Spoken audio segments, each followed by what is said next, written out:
Ladies and gentlemen, I am, as ever and always, your host, the Headache Runner. Let's see if we can take a bite out of Season 1, shall we?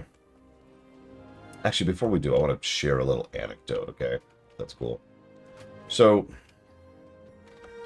obviously going straight from launch to Season 1 has been, honestly, a bit of a breath of fresh air, and I've forgotten how good Season 1 has been. And I know you're just like, but it's been kind of bad, Lord. Yeah. Let me share another anecdote here. Back in the day when Season 1 was first released, and by first released I mean 2 years ago when Season 1 was first released, because remember, this wasn't even like a season thing back when it was actually, So, about 2 years ago, we went pretty much straight from whatever the content was live at the time, back to Season 1. And you know what our reaction was? Oh, wow, this is so bad! And it's just funny coming at it from both directions here. Good morning, Spartan.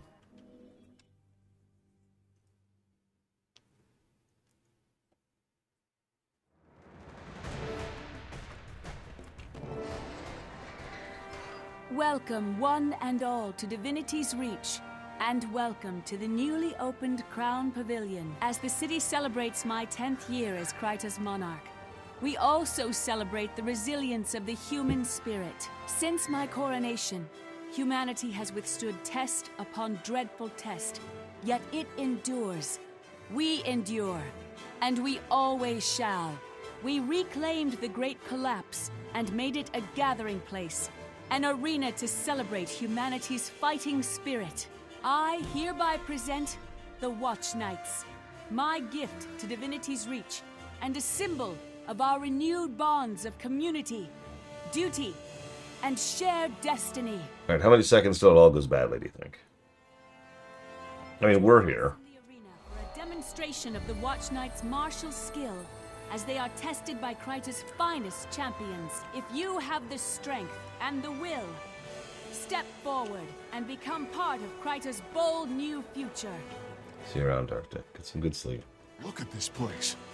Some say the humans are at the end of their rope. But you never guess it. I think that's the point, to demonstrate how well humanity is doing despite all their challenges.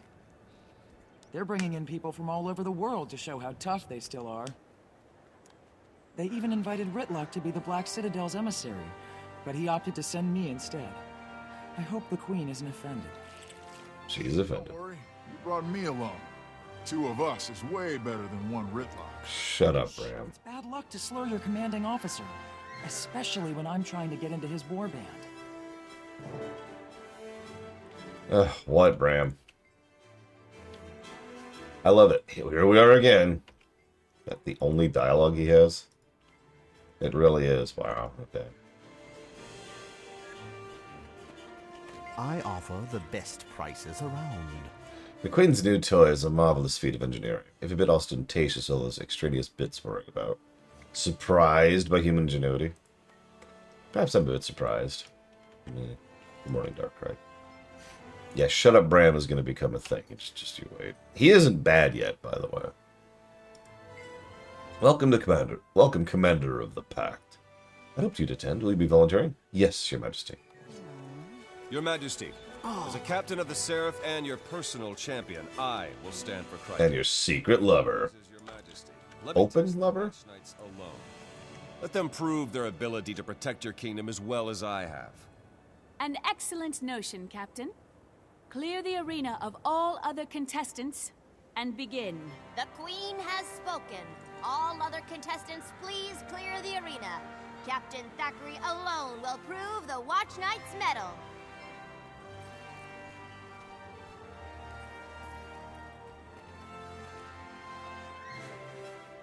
Yep, he's the boy toy. Oh yeah, by the way. This, I swear I didn't do this on purpose. We've added a special cosmetic Oh, no. change to the Watch Knights. No. Captain Thackeray has fought all manner of foes on our behalf. Now, Captain, are you ready to face them all? I am ready to do whatever Her Majesty commands. Then behold, with a touch. Oh, so it's that kind of relationship. Watch Knight can represent the most dangerous and driven of our foes. Okay, not what I was expecting, but it doesn't matter. The Queen's enemies are my enemies, no matter what shape they take. Prepare to suffer. You're kidding, right? So anyways, Queen Jenna here is voiced by Jennifer Hale. This character name is Jenna's Frostpire, spelled differently. I'm playing a Sylvari female, who is voiced by Jennifer Hale. I really didn't do that on purpose. I, in fact, just noticed that connection a few seconds ago.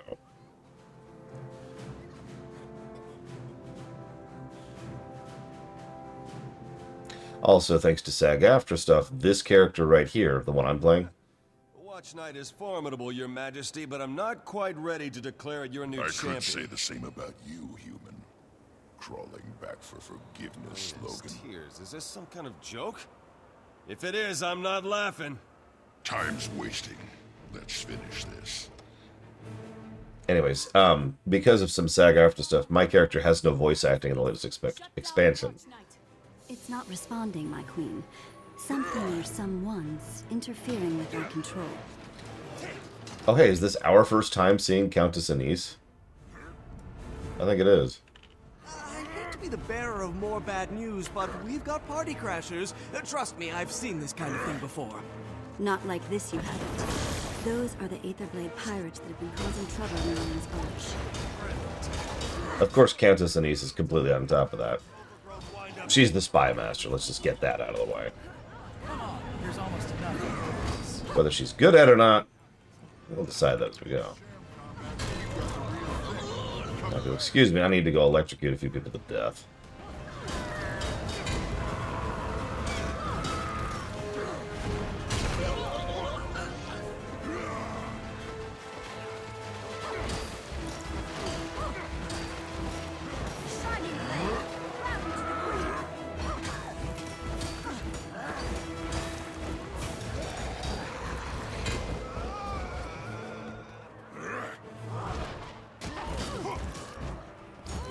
I am still on my Sylvari warrior. I will be at least until we finish Season 1. Possibly Season 2. You're the Char emissary, yes? I'd love to, but someone has overridden our control of the entire pavilion. How does that work? Whoever's taken over would have to be close by. Very close. I agree. And if you cast your eyes to the top of that pillar, you'll see someone who shouldn't be there. What do you mean? That gives us a target. Rather, it gives you a target. Are you proficient with that bow? Proficient enough. Keep these goons away from my bow arm and stand back. Oh my god, it's a suspicious figure. It's some weird Sylvari who's in red, I think? No, it's not quite like red. What's another word for red?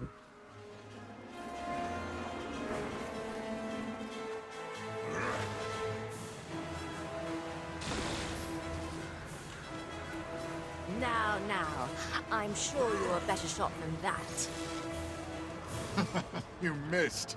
Better get those eyes checked. Shut up! I would have hit her, but she blinked away. Now be quiet, you're jinxing me. She's back. Over there.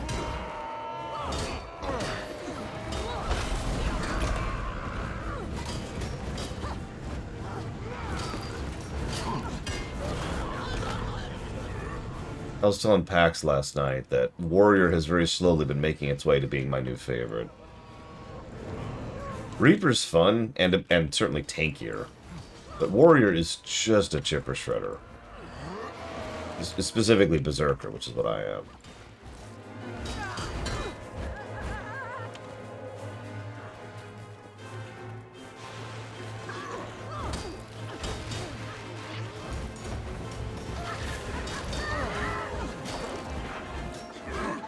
My old favorite was Reaper. Yeah, yet one of many reasons why I think they should just get rid of the whole armor thing. Yeah, that extends Berserk, and I think I got rid of it. Oh, yep, Headbutt extends Berserk as well. I was right.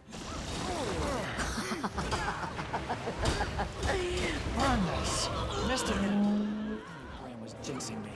I thought you said you could handle that weapon. I can't! Just give me one more shot.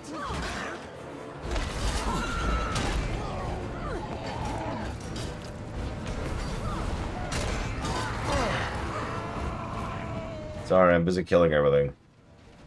Yeah, I actually unequipped that utility.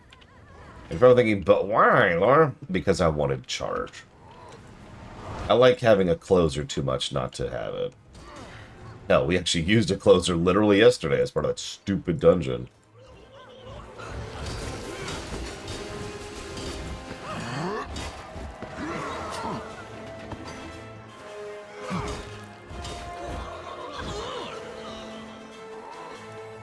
Yeah, I was thinking about going back to sword instead of spear for that. Maybe if I get sunrise, I'll do that. I am literally one step away from getting sunrise. I need the gift of battle. And that means being really bored in WDVW for a few hours. Oh, third time is the charm, I suppose. Bullseye. Who needs their eyes checked now, Mr. Novelty? You do. Remind me, how many shots did it take you to hit the mark? That's it. Frostbite, if Bram says one more nasty thing about my aim, sting him to death. We're making progress, Your Majesty. The arena gates should lower momentarily. I'm glad to hear it, but we need to deactivate the Watch Knight attacking Captain Thackeray. Okay. I can do that. Our technicians can't break through the interference. Unacceptable. We have no more time. Destroy it. I like how it heals to full the moment I engage with it.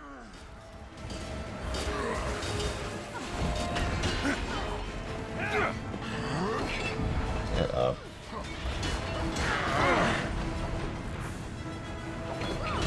Get up.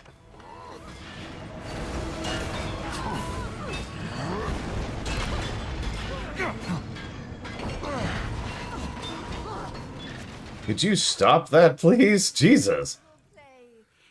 This hasn't been disappointing.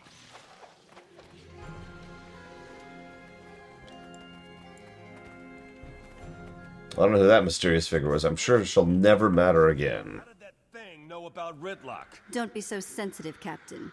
When you stepped in as the sole combatant, I decided to add a slightly more personal touch. We'll discuss your personal touch later, Countess. Right now, I insist we shut down this pavilion for a full investigation. I respectfully disagree. Whoever did this clearly intended to disrupt our celebration. We cannot let them succeed. Anise is correct. This event isn't just a festival. It's a statement to the world. I will not let that statement be undermined. As you command. But I am beginning an investigation, and I am doubling the number of Seraph patrolling the city. Of course. I want to know why the Aetherblades attacked, and what they have to do with the disruption of our Watch Knights. Good luck, Captain. Let me know if I can help. In the meantime, the least I can do is enjoy the festivities on your behalf. Shut up, Lord Farron. That was a lot more fun than I expected. You think the metal thing's going crazy was part of the exhibition? Hard to say. And as the Black Citadel's official envoy, I should probably keep my opinions to myself. Boring. I smell trouble and a chance for glory. Why don't you use that VIP status to get us in on some action? I knew bringing you along was a good idea. Come on, let's get involved in stuff that's none of our business. I mean, I'm sure someone somewhere likes Bram. On the writing team. Thanks for jumping in back there. Happy to help. Consider it part of the Black Citadel's ongoing partnership with Divinity's Reach. Yep. Nothing like a little mayhem to spice up a party. Kabam! I've still got a job to do. I can't leave Kryta or its queen in the hands of protectors I don't trust. Things seem all right now. There are shambouts and practice fights happening all over the arena, and the Watch Knights are all behaving. But for how long? We need to take a closer look at these things, find out what went wrong, and keep it from happening again. Count us in. I want another shot at that pillar person. We're at your disposal, Captain. And if you don't mind me saying, The real Tribune Brimstone would never talk to a comrade like that. I know it. Except he did. Once upon a time, he said those very words to me. Oh, well, he wouldn't say them again. I just know it. Okay. That's not a... whatever. We're getting there. We're getting there. Just bear with us, guys. We're getting there. Anise. Speaking of my curtness, I'm currently preoccupied with Her Majesty's safety. Yeah, I've crossed swords with the Ether Blades. I was hoping we'd finish them off. Clearly, they're still active and perhaps better organized and funded than we suspected. Who could be backing them? Unknown, though I've seen a mysterious figure here too that has me concerned. Sneaking in with a saboteur and advanced technical savvy is exactly what I'd do.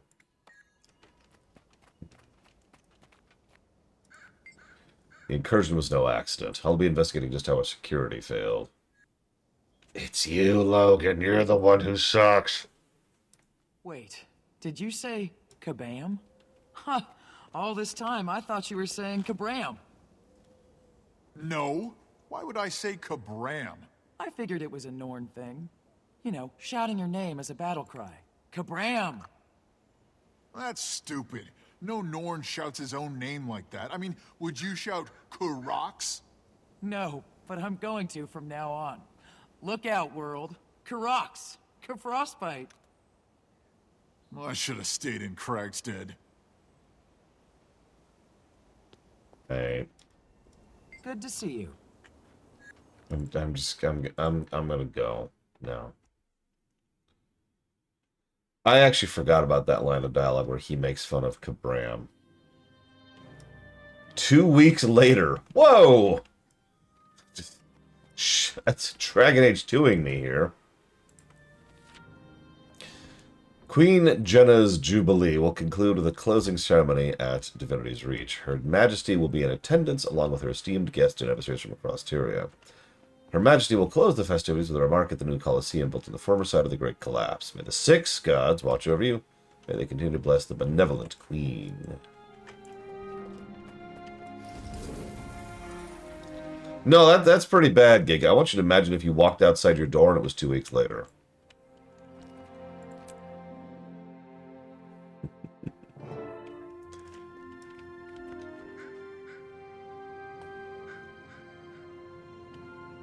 Logan? Good to see you.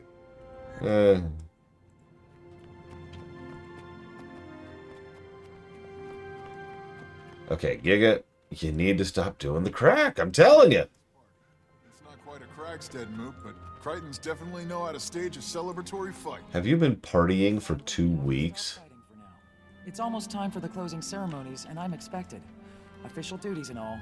Oh, good. Another speech. I'll go and listen. When she's done talking, I'm back to beating on those mechanical men. Carry on.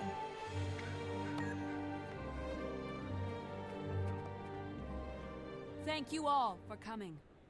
This event is ending, but humanity's resolve will never waver. Will you ever put on shoes? Stood every challenge thrown at us, because unity is our strength. Together, there is nothing we cannot withstand. That's my cue. Hello, DR. My name is Scarlet. And Scarlet, there we go. don't panic. Yet. I've been laughing my leaves off while your queen brays about trials and endurance. It's time to show how fragile human society is. To wit, these watch nights you're so proud of? Mine now.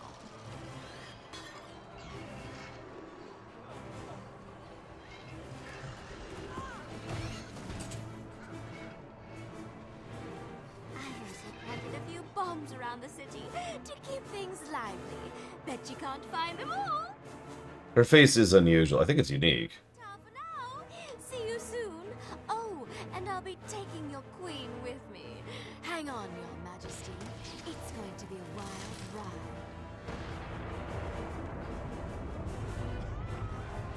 Oh no, Lord Farron's dead. Oh no. Never fear, my queen. Lord Farron will save you.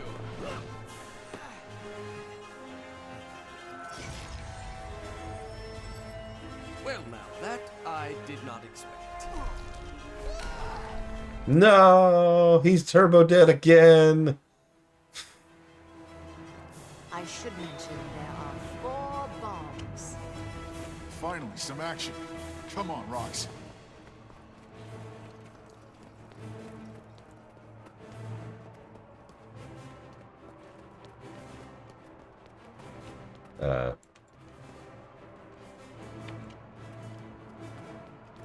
I was gonna say, you can actually be connected with Lord Farron in your starter story, in your racial story.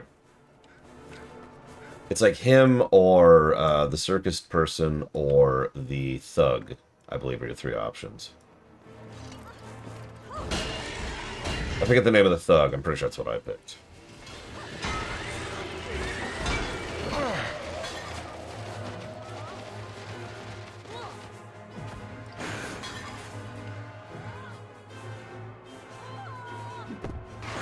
Yeah, really. Giga.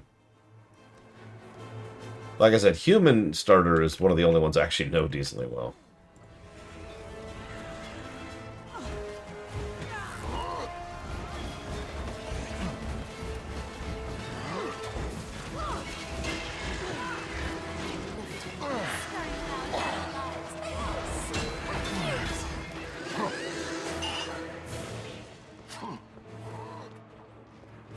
I mean, honestly, we're mostly past bad characters at this point in the game's history. Rally to the Queen! The big exception is Mr. Bram. If anyone approaches, cut them down. Hi, I'm approaching. No? Okay.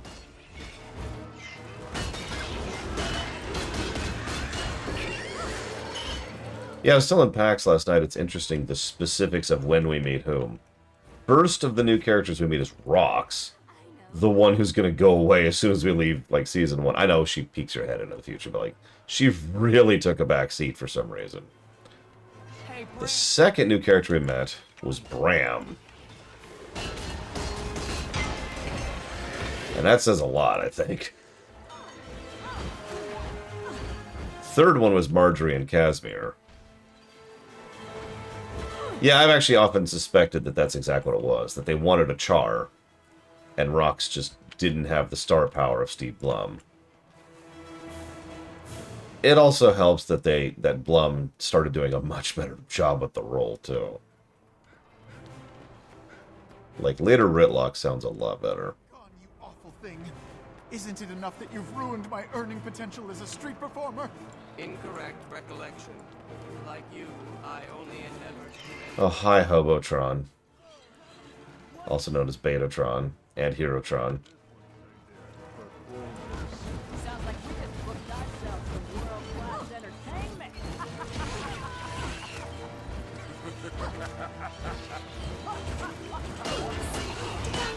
I once attended a consortium workshop on hostage negotiation. We should cooperate with that. Oh, I remember. Right where the Seraph are gathering up the civilians. Who cares? Gods. Bombed our evacuation point. My soldiers.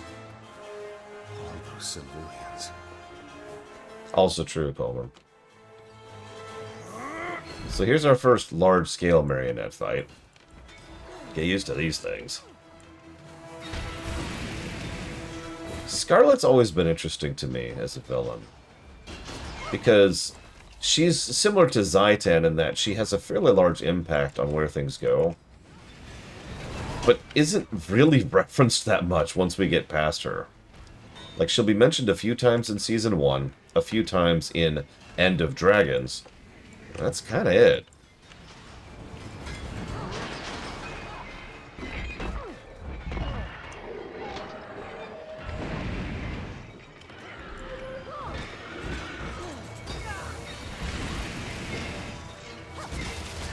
Yeah, Season 2 is kind of a follow-up of Scarlet. Because Scarlet herself is actually a lead-in to Heart of Thorns, believe it or not.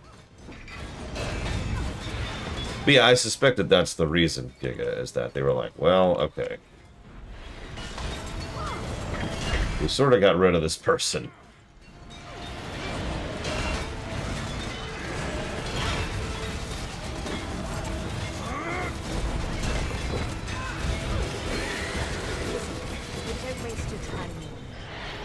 bigger than any of you. She's right.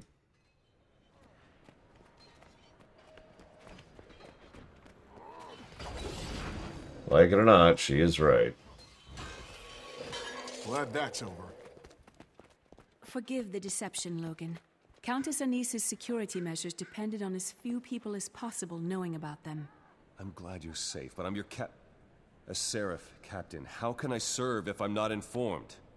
Don't be petulant. My job is to protect the Queen from her enemies.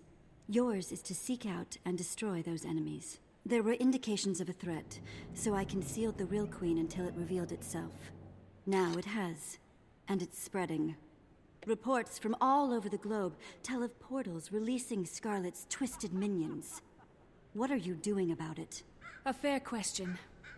Scarlet can't be allowed to complete whatever it is she started, and she must be punished for the attempt. Very well. Scarlet is the problem and she's in the pavilion. If she's using portals to send things out, we use portals to send things in. Marshal whatever forces you need, Captain. Scarlet and her minions must be rooted out of that pavilion to face Crichton justice. And do hurry. The sooner we get in, the sooner we rescue the VIP hostages. Poor Farron. Who'd have thought he had hero in him? Situation, Captain. Bram and I are ready if you need us. I'd welcome the help. Scarlet's clearly been planning this for a long time, and she's several steps ahead of us. We have to catch up, fast. Our top priorities are to neutralize her minions and find a way into that pavilion. Neutralize means break, right? Because I can do that. That'll work for her minions, but the door doesn't look breakable. We're gonna need an alternative. Maybe portals. I was talking to the Asuran dignitary, Vorp. He's an engineer with a background in Asura gates and teleportation equipment. Perfect. See if he's ready and willing to help. In the meantime, I'll organize Seraph patrols to protect the streets. So, Vorp, we need a way into Scarlet's Playhouse. Ready to put your Thalmo technical skills to use on behalf of DR? Of course, I know of this Scarlet. She earned advanced engineering degrees at each of Ratasum's colleges in record time. Engineering prodigy, they said. Intuitive grasp of phenomenological design and transcendent systems. I say, I hate a show-off, especially when they're showing me up. Count me in. Taking down Scarlet is a matter of Asuran pride. Asuran pride and human survival. Now let's put our heads together and figure out a way into that pavilion. Jesus, okay. I'm actually with Eben. Scarlet, I'm going to give something away. Scarlet isn't pure evil. In fact, if you're paying attention, they've already shown hints of that. Her last little line about, what did she say? It was a wonderful line. Pity, but don't waste your time mourning. This is bigger than them. This is bigger than any of you.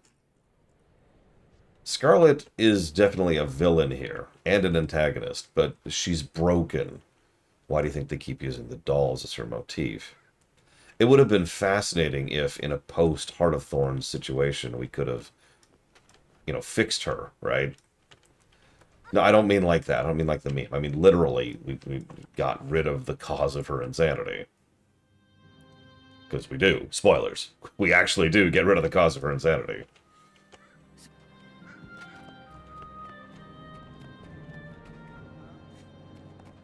I don't know. Could have been interesting, but instead they killed her off. Spoilers. And then buried her as a character.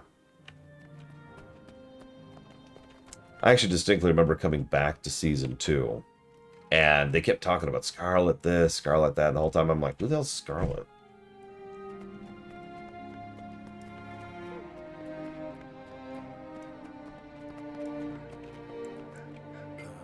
Speaking of events, we'll probably have to deliberately lose Giga.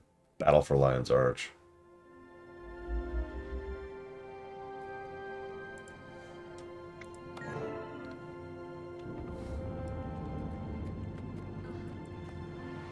So that's like 3 separate things we're probably going to have to deliberately lose in order just to be able to progress Season 1.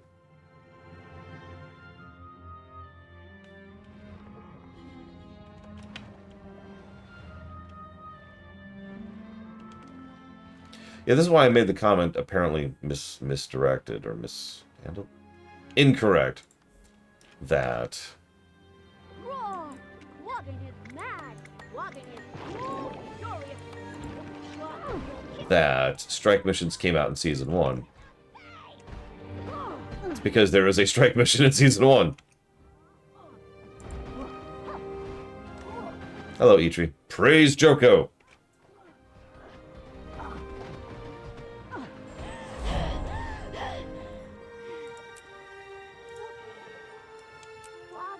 Yeah, everyone's saying Ice Brood. So y'all have to take that to the wiki, because the wiki says Season 1. Don't look at me.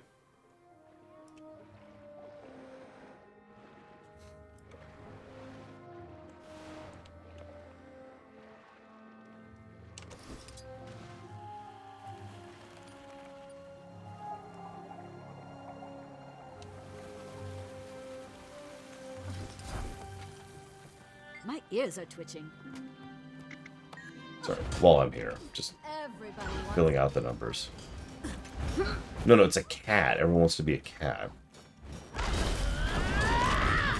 clacker salute. You're a pirate in the rough, and that's the best kind. Yeah, where's this thing? Oh, it's back where I started. That's funny.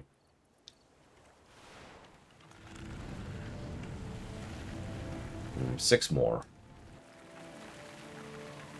I'm so sorry, Giga. Are you okay? Are you going to be alright? Do you need us to be here for you? Okay, everyone, Giga just did an event in Ore. Willingly. Okay, Giga. You can talk to us, right? We're your friends. We care. Well, I care. They don't give a damn about you. But the point is, I hated events in Ore. Let me walk that sentence back. I hated events in Ore solo. And I know what you're thinking. Why would you do it solo? Because I was the only one there at the time. Well done. You've located the attack site. This is very useful data. That sample forced me to rethink some of my assumptions. Now I need intel from an eyewitness to one of her portal attacks. I'll give this to Vanilla Zones. Wee. Too far. So there's this funny quirk to the beetle, which you may or may not have noticed. That's happened. What just happened several times. You can't dismount the beetle in midair, but the beetle goes so fast that it like bounces off the surface. So we must all do our part. I'm looking for someone to witness the first of Scarlet's invasion. Oh, that'd be Sasha, my sister. Okay, thank you.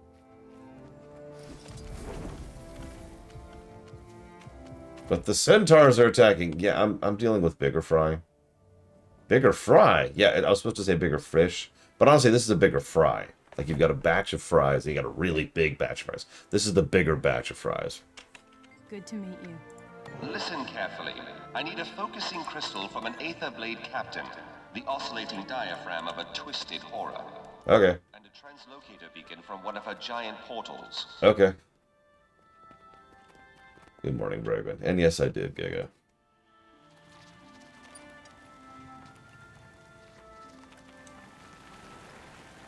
The horrible, horrible dialogue. Just glancing around. You know what? Feta, egg, and bacon. Interesting. I was hoping to learn his whole name, Giga. Sadness.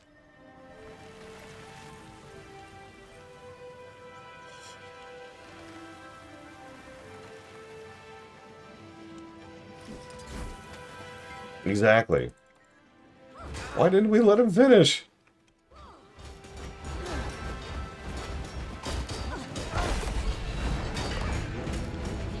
Well fought.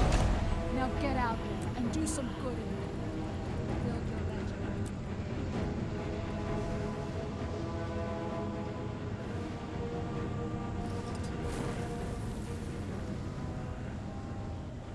I know. I don't blame you, Giga. I blame the player character. Commander.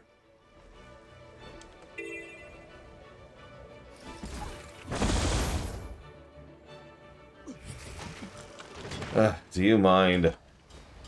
We've got to protect our boss. Well, now you're dead. Hope it was worth it.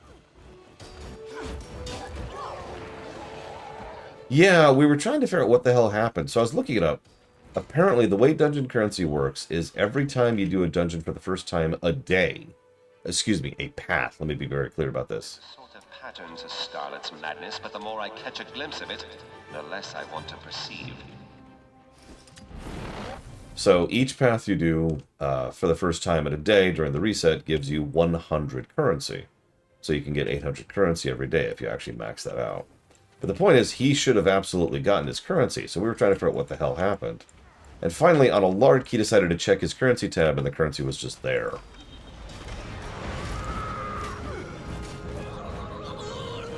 No idea what happened there. Maybe it was a bag he hadn't opened. Maybe he just had missed the number. Just one more component. You've got this. Yes, he has the stuff he needs to make Orax now. Although first he's making... I forget what it is. Unless it is Orax. I think it is actually Orax. He needs something that's weekly capped, and so he has to wait until Monday to do that. I don't remember what that is.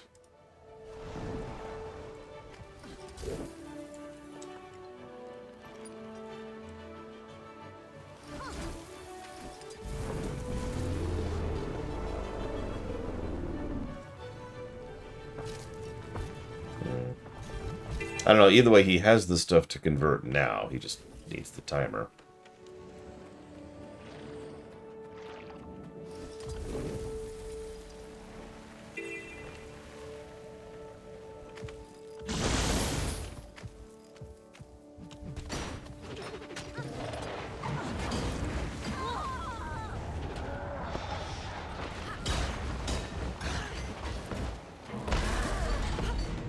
Please stop stunning me. Quit it.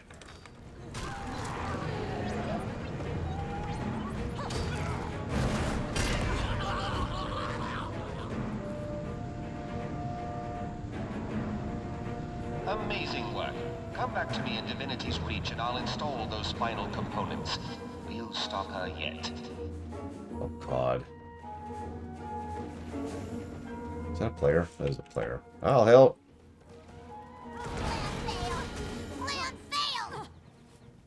Or not.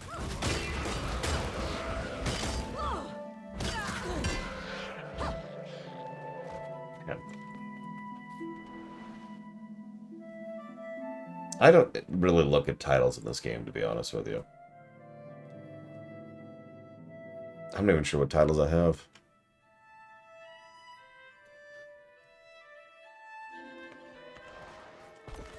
Ugh, I know where to look for him now, because someone told me. Let's see. Always Tired, Avenger of the Dispossessed. Been there, done that. I have Chicken Chaser. I should put on Chicken Chaser. Whoop, whoop, whoop. Combat Healer, Dark Traveler, Demon Hunter. Pact Commander. Yeah, I don't think any of these are impressive, whatever they are. I don't achievement hunt in this game, so I doubt I have anything worth a damn.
How long was that?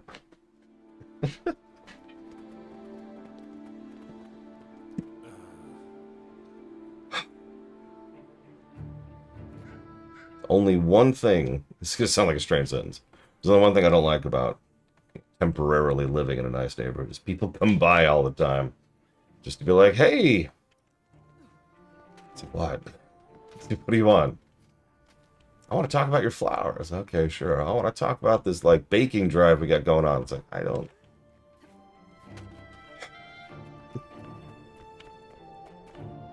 Greetings.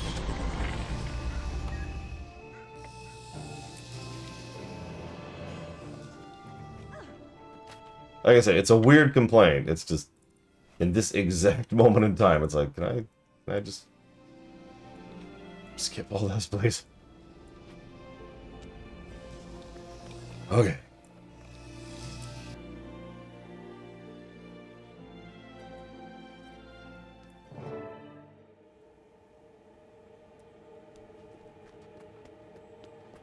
Okay, now that we're in, our first order of business is to find and free the hostages.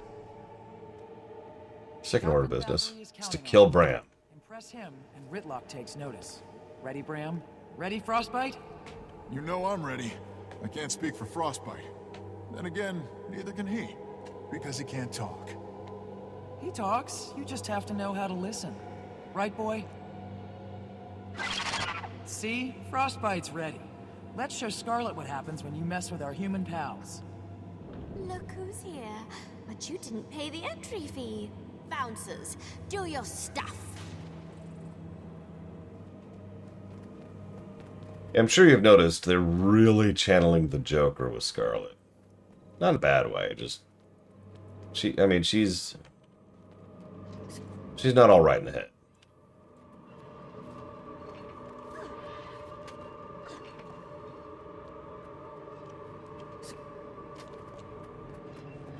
But I didn't make enough dinner for guests. Quick, someone toss another hostage into the pot. Yeah, that lava looks pretty bad, I'm not gonna lie. I have to go at it.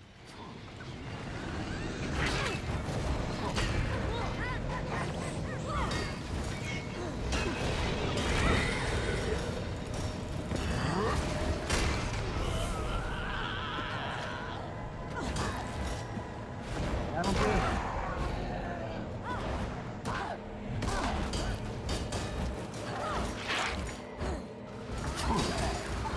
What, don't you fight on a bunch of molten jello every day?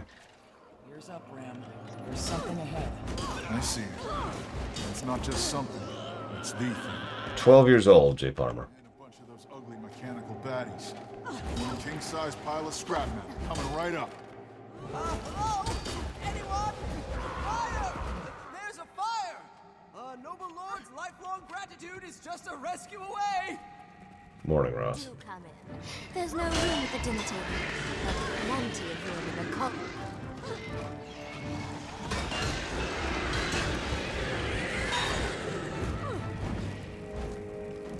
God, am I going to have to go frickin' find an ability and get rid of my frickin' buffs just so I could have stability? Is that where this is? Is that my life? I mean, I hate to bang on this drum for the 50th time, but I can think of SNES games that look better than Guild Wars 2 Vanilla. GBA, too.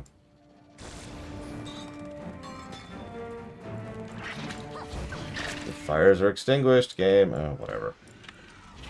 So stability prevents things like knockdown, which is pretty much the only thing that's been killing me this entire time, is when they knock me down successfully.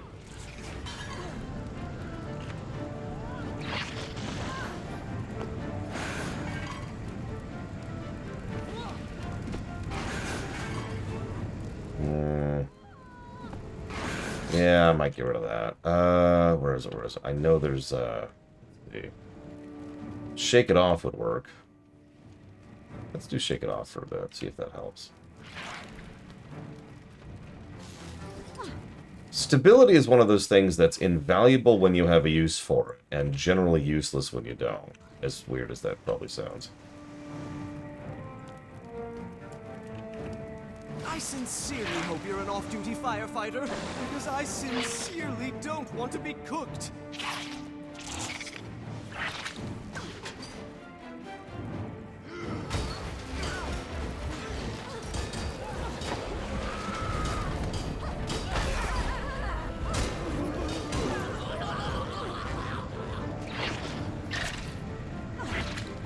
Okay, I've set up the fires like twice now. I would say the graphics department were kind of having issues. How did that work? Okay, whatever. As a reminder, this game is basically built on the Guild Wars 1 engine. The vanilla was, at least. And in many ways it shows. Help a nobleman out of a bad situation, will you? That Sylvari with the fright wig is all kinds of crazy. Are you hurt? Not seriously. Not yet. Scarlet likes to play with her toys, and let me tell you... Why are you in your underwear? The others are in pretty bad shape. I've been held captive before, but this is easily the scariest hospitality I've received. Okay, we'll stay with you until we can get you all to safety. Anyone who can't walk, we'll carry. And any of Scarlet's machine goons who come looking for poor, defenseless you will find us instead.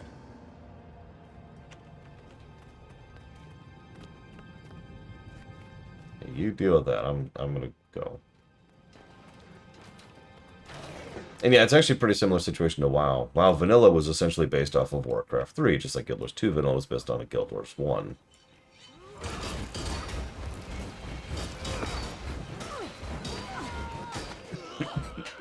Excuse me.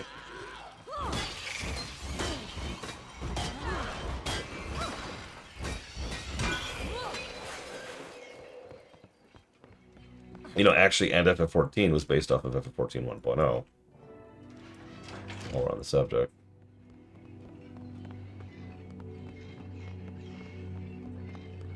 Yeah, I can't wait to move northwest and get into a cooler climate.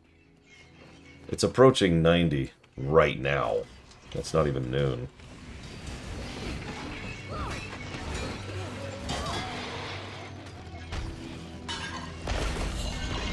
What about BC, J. Palmer?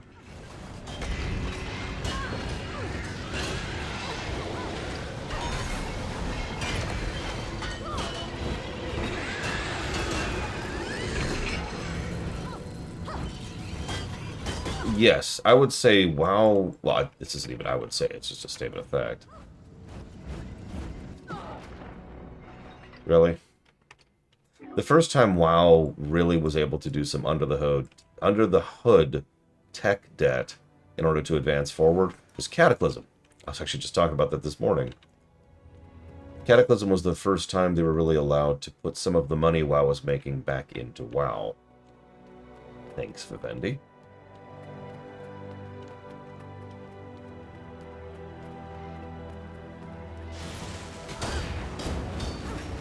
Nope, not Wrath.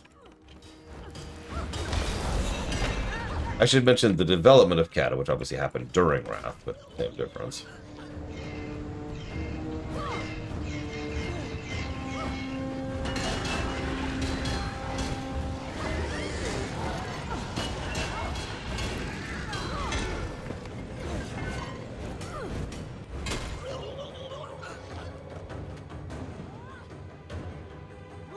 I know, Calmer. It's really... I don't know. I'm probably the only person in the world actually bothered by this. But it irritates me that someone whose only purpose or value or contribution is having a piece of paper that says they own something can just rip all the profits out of other people's hard work and put it towards completely unrelated things. I should mention that all three of the big three MMOs have suffered that at least at one point in their history. Now, WoW has been putting its money back into itself for a few years. Most notably with Dragonflight and War Within, but it's really been happening since, well, like I said, since Cata. They suffered under that yoke for, I think it's about 6 years there, give or take. FF14 and Guild Wars 2 are still having that problem.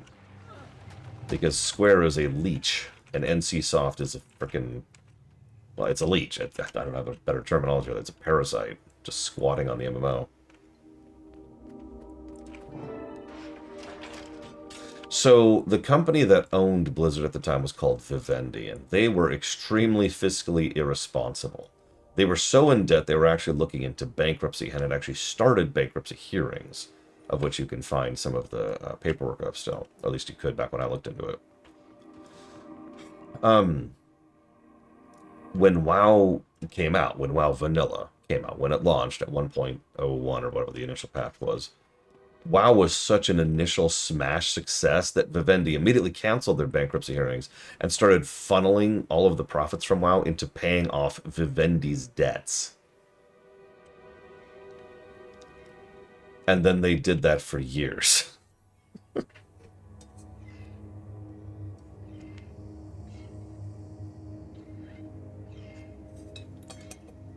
Think about how much money WoW made.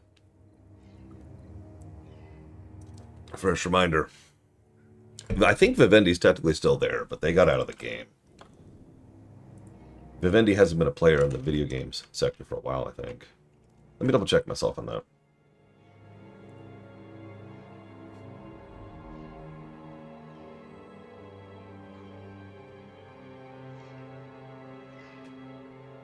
Wow.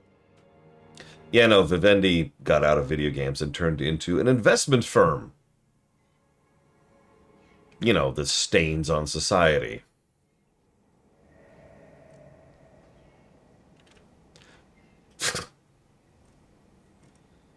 Yeah, like it or not, a lot of people ask, why the hell would Blizzard ever go to Activision? And that is a good question. The answer is because they were under Vivendi. There's more to it than that, but that really is what it boils down to, is they were in something even worse.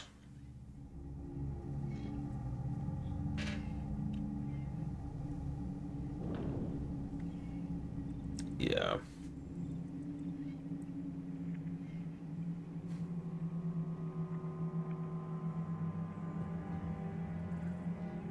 Oh, wow.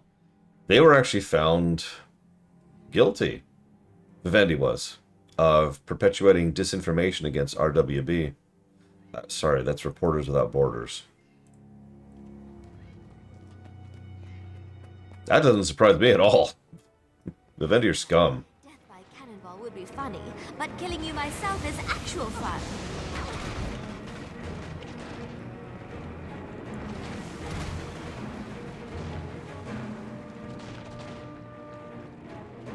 Honestly, Microsoft is one of the better picks. Keep in mind, Microsoft still has plenty of issues. But they are one of the more pro-union companies, they are one of the more hands-off companies, and Phil Spencer, while he is a rich dick... Well, maybe dick is the wrong word. He's a rich guy, let's just put it that way. He's at least a rich gamer. I know we're just really reaching for low-hanging fruit here, but it's true. Phil Spencer actually does demonstrably give a crap about video gaming.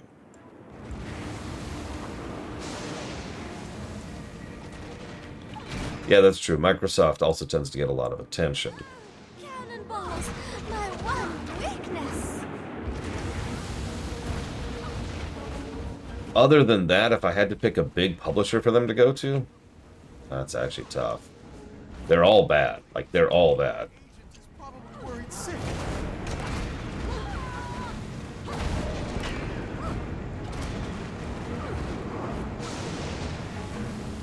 I could see EA, but EA, ironically, is not big enough for Blizzard.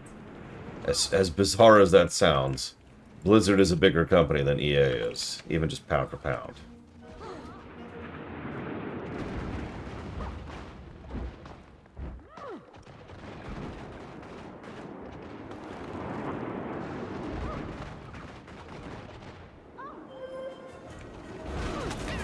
Oh, that was a mistake, because now I'm turbo dead. I actually hit that completely by accident, too. I really didn't mean to hit that. And... dead. Yeah.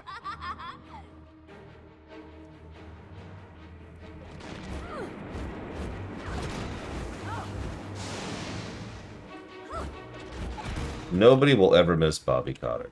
When he's removed from the world, no one will mourn him. That's not even me being facetious. No one will care.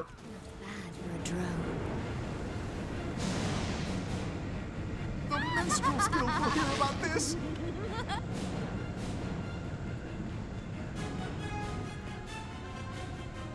Yeah, she called us drone.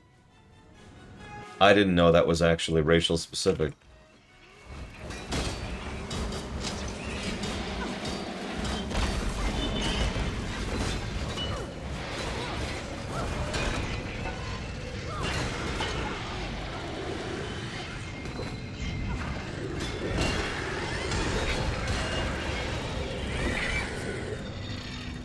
Yeah, seriously. I'm sorry. I know that there's the common saying that, you know, every rich person's evil.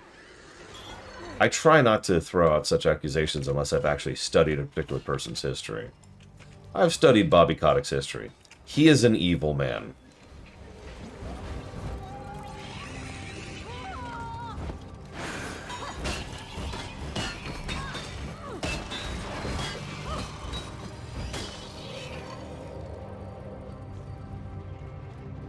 So... Actually, yeah, that's a really great way to put that, Riley. Bobby Kotick is the Vince McMahon of gaming. Speaking of people I feel comfortable calling evil.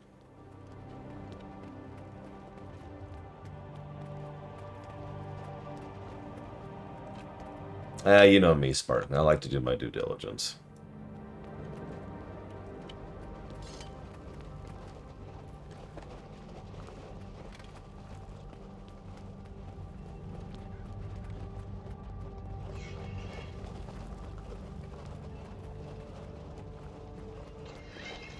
A live stream would be unlikely, Trihexia. That's actually a crime.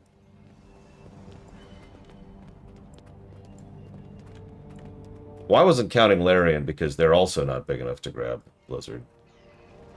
I know they self-publish, but if you've ever studied Larian's history, you know, they have gone through some jumps in order to self-publish.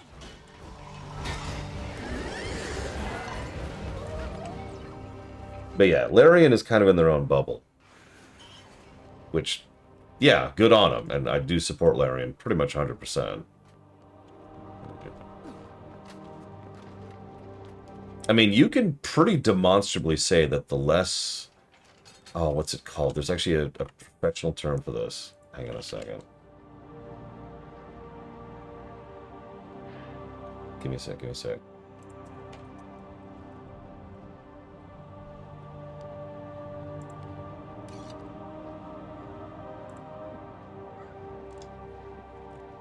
Sorry, I'm actually looking up a paper, a psychology paper, which is where I first learned of this term. Yeah.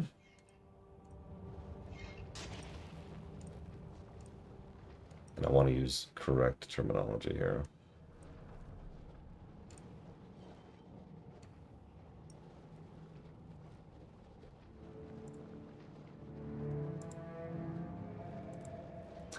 Okay, it apparently is referred to as universalism. So, it is pretty much, I would go so far as to say objectively provable that the less universalism a person has, the more evil they have a, let's say, a possibility of being. Let's put it that way. Now, because you're going to wonder what the hell universalism is. So, pretty much every human being has the capacity for empathy to some extent or another, right? Like someone mentioned, what about Bobby Kotick's children? Most evil people still care about one person or 3 people or 5 people or whatever, right? Either it's family or friends or whatever. Their favorite lover, something, right? Universalism is the official metric, the professional metric for quantifying how much distance there is between you and another person, and you still have empathy for that person. Make sense? So, you have empathy for someone you see every day, like a family member, or maybe a little less empathy for someone that you don't see every day, but is still related to you, or even less empathy for someone who's like the same skin color as you, or the same nationality as you. And you get it, right? And it's usually like a straight line. It's just the further away someone is from you, the less empathy you have. The less universalism you have. Make sense? Let's play Giant Club versus Overripe Fruit. I'll be the club. Wait, which one's the fruit then?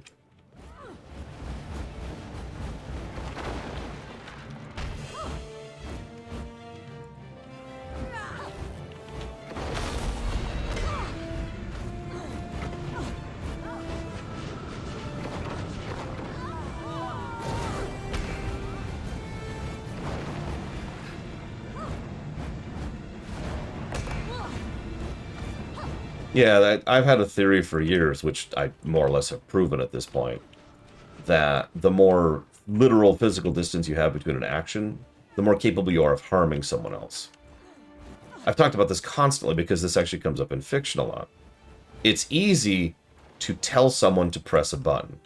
It's harder to press a button. It's even harder to actually be in someone's face shooting them. It is even harder to strangle someone to death with your bare hands, so forth and so on, right? Distance makes things easier. Time to find something else to beat you with. You having fun, Scarlet? Anyway, so let's see. League of Legends, Soulsborne, FF14 shooters, Tales of games. You want a brand new game to play, huh? I don't know what you're into, Aurelio. So, with the absence of any information, I'm going to recommend Satisfactory.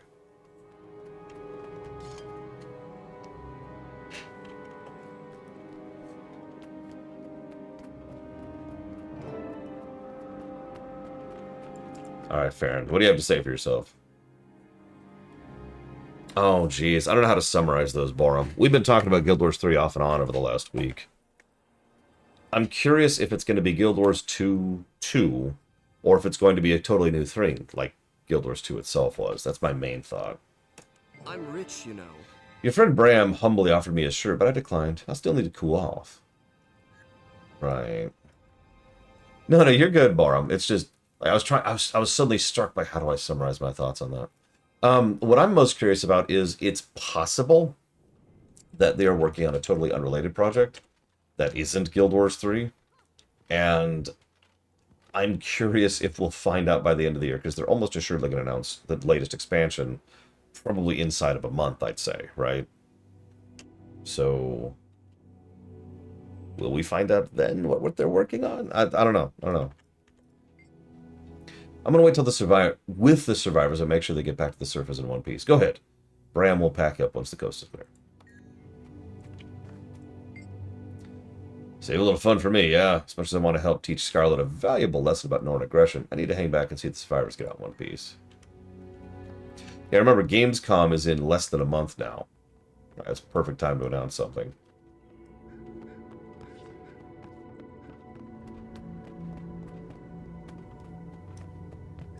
Well, the rats scurried out of the sewer.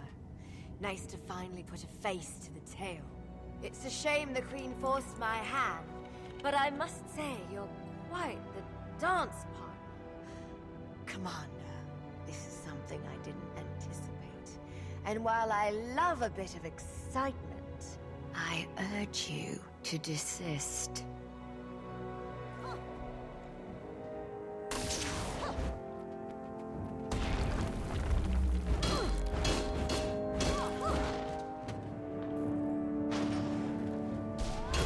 Yes, she's shooting missiles out of her gun. Don't question it.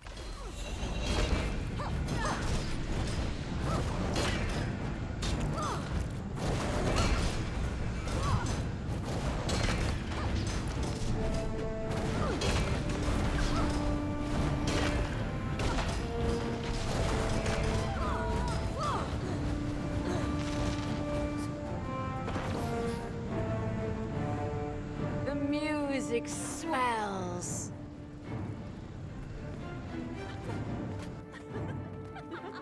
The arena's filled with fun tricks.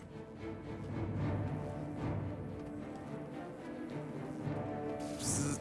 I think that minstrel was aiding the Sylvari supervillain. With a ticking bomb at your feet.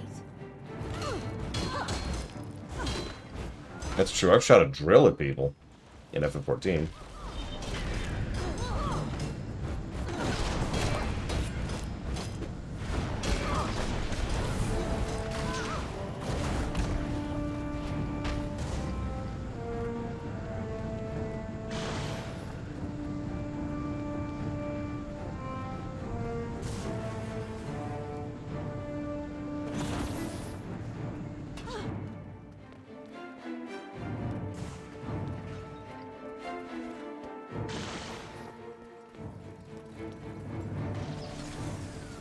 Look, if you stop turning the thorn to lava, I'll come fight you, I swear.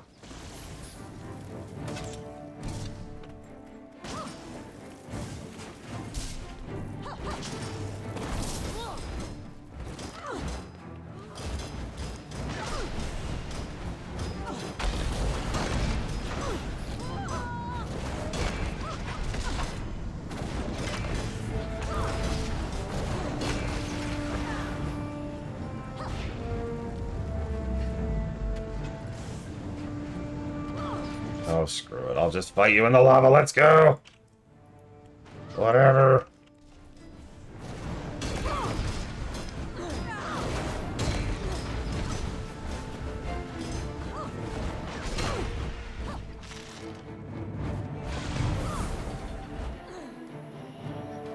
My toys. I just got them.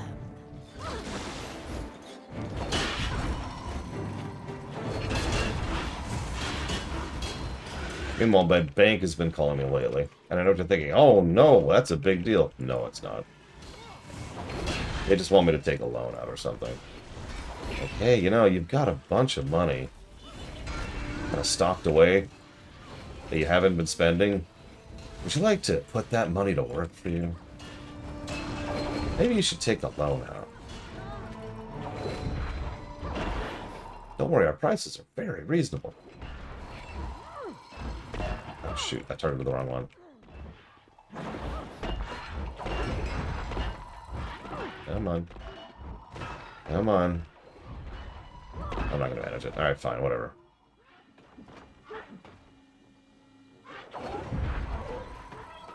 Thank you, Jadebot.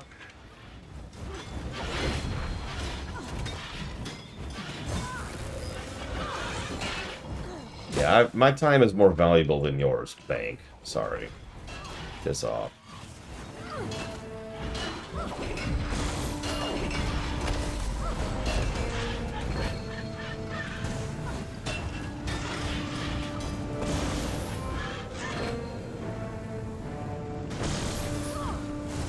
The arena is filled with fun tricks.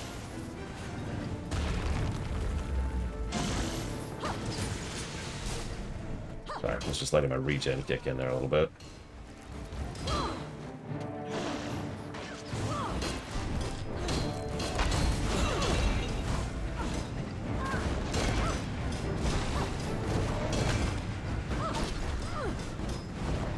Now, if you're asking narratively where I think they should take Guild Wars 3. Sorry to get back to your question a little late. Sorry. Got me in the middle of a fight here. That I'm not sure about, because I actually haven't played the latest 2 expansions. So I don't know where things went after the End of Dragons. I don't know what they've already set up for that.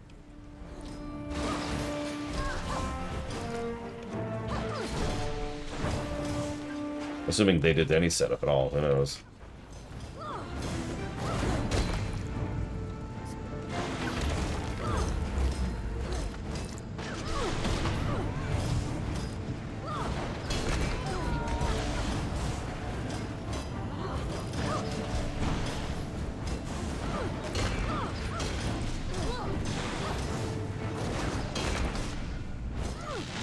How do you get so much health?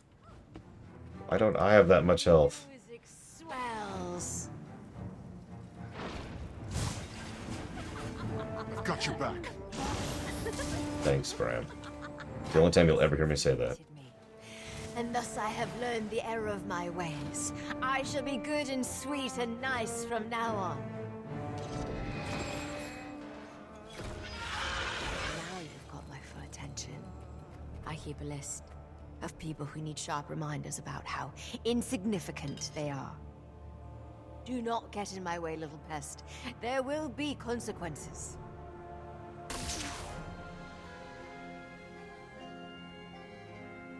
Figures a schemer like Scarlet would have an escape plan. Still, we put her to flight, and that's a win in my book. Wait, that lunatic is still on the loose? That's not good. Not for Divinity's Reach, or the Queen, or anyone, really. Speaking of royalty, did the Queen notice how brave I was right before I got captured? I'm looking for an upside here. You're alive and intact, my lord. That's more of an upside than most of her victims got. Savor the little things. And put on some clothes, please. She doesn't strike me as the kind to forgive and forget. More like the kind to begrudge and bedevil. True, but that just means we stay prepared for anything. How do you prepare for wild-eyed, tooth-gnashing lunacy? By definition, it's unpredictable.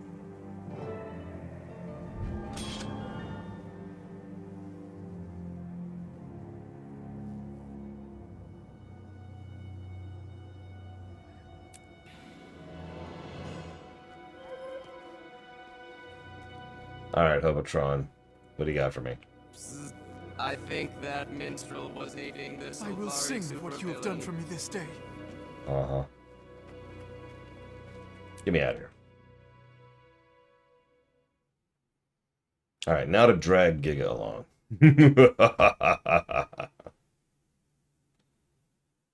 I mean, she's arguably already been drifting into that Aurelia.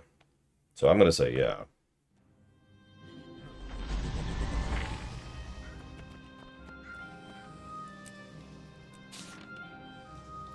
It's from Lord Farron, my friend. Though I am unreservedly in your gratitude and couldn't let your heroic rescue remain unrecognized, I'd appreciate your discretion regarding my involvement in this unpleasant affair. I thank you from the bottom of my heart, but please, let us never speak of this again. Yeah, sure. So this supervillain has shown up out of absolutely nowhere. We've learned 3 things about her already. It's actually a pretty good villain establishment. 1, she's crazy, but not completely crazy. There's something else going on. 2, she is incredibly smart with regards to technology and magic, to the point where she impresses even the Ashura. And 3, she's doing something with regards to something else. I know that's very vague, but I'm being pretty vague on purpose, since that's all we've learned at this point. Something's going on, yo.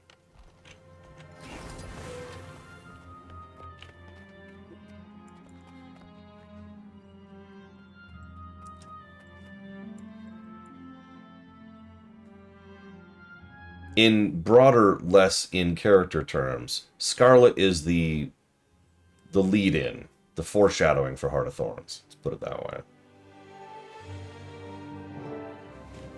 A word, Countess? Ever since the planning phases of this event, I've been kept out of every important decision involving the Queen.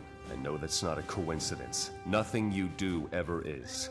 I assure you, Captain, everything I've done has been for the good of Kryta and Bit of a non-answer. Scarlet was a threat I couldn't fully identify, so I prepared for the worst, and my preparations proved very effective. The only problem here is that you take things too personally when Jenna's involved. I will never apologize for my dedication to the Queen. I will serve and protect her faithfully until she commands me not to. Keep that in mind the next time you feel like trying to keep us apart. Alright, so let's see. We've got a letter from the Arcane Council.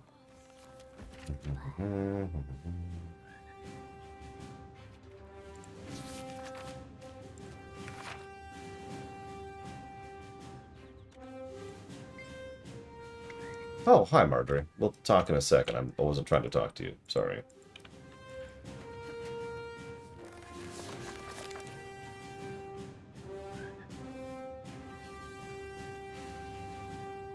So, just a few tidbits about Scarlet.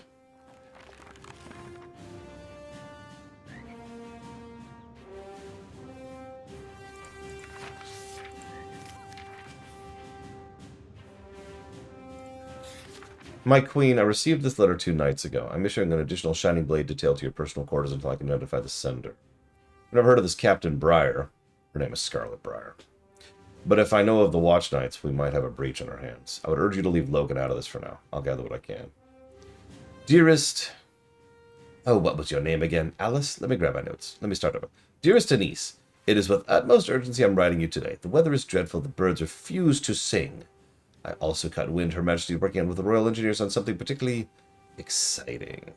The Watch Knights. Oh, don't throw yourself into a tizzy about how I know of their existence. Are a marvel to behold. I wanted to ask politely before taking more extreme actions, but I want to play my cards in that game. Our status might not be aligned, but our purposes. I'm just ready to get my hands dirty. Respond with haste. I'm not especially keen on waiting. With love, Captain Briar.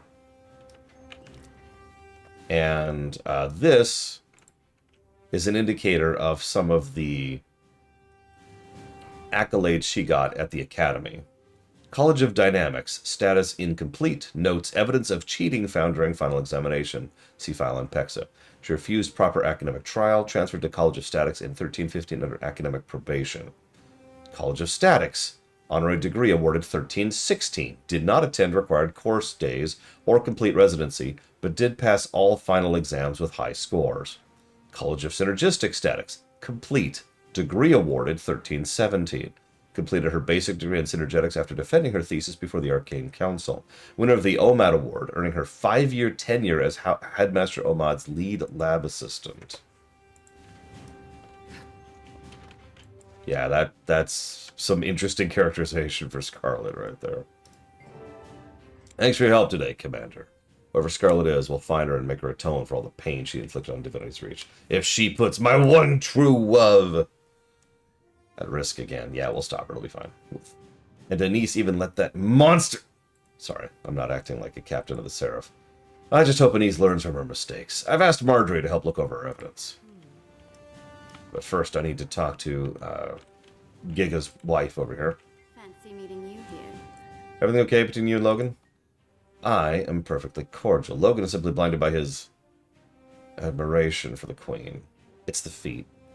It clouds his judgment. I don't have time to appease his paranoia.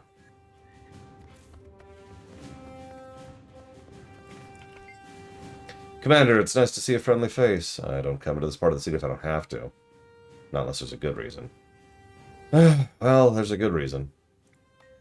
So after everything went down in Lion's Arch, I did a little digging of my own.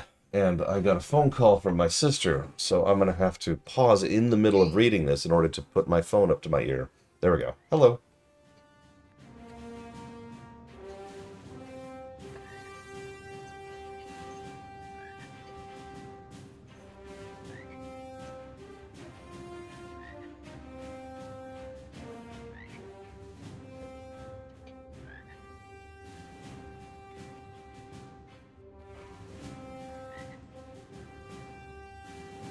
The vacuum cleaner is the big one that needs to be returned.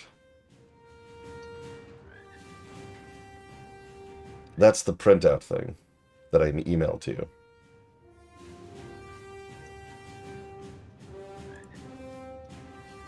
So what they usually do, if you're at the UPS store, is you say, hey, I have an email. Please print this out for me. And they'll say, sure, email it to us.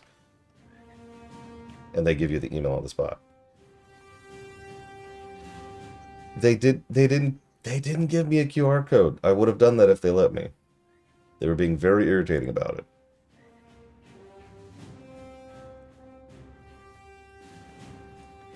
The men's clip was just tie clips. Don't even worry about that. I don't care. Well, okay, whatever.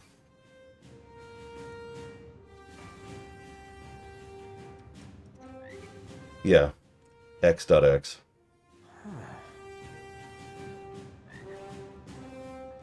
No, ignore what I just said. Here, I'll mute myself.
So, some of you remember that Amazon screwed up and sent me a package to the wrong address. And it is their screw-up. Like, I pretty much proved that. So my beloved sister has been helping with trying to get me my freaking money back for the stuff that they screwed up on. And naturally, there are irritations on the path to that, which is what I was just dealing with. I apologize. After everything that went down the Lion's Arch, I did a little digging of my own. This Scarlet person, Silvaria, was behind the whole mess. Logan and I have been compiling the evidence we can. Vorp even pulled a few strings, and I got a copy of her academic record. For starters, she didn't always go by Scarlet. She used to go by Syrah. I don't know when she changed or why. From what I could gather, they despised her, but like any researcher, they were curious. Take a look at her records. Well, I would, but I already did.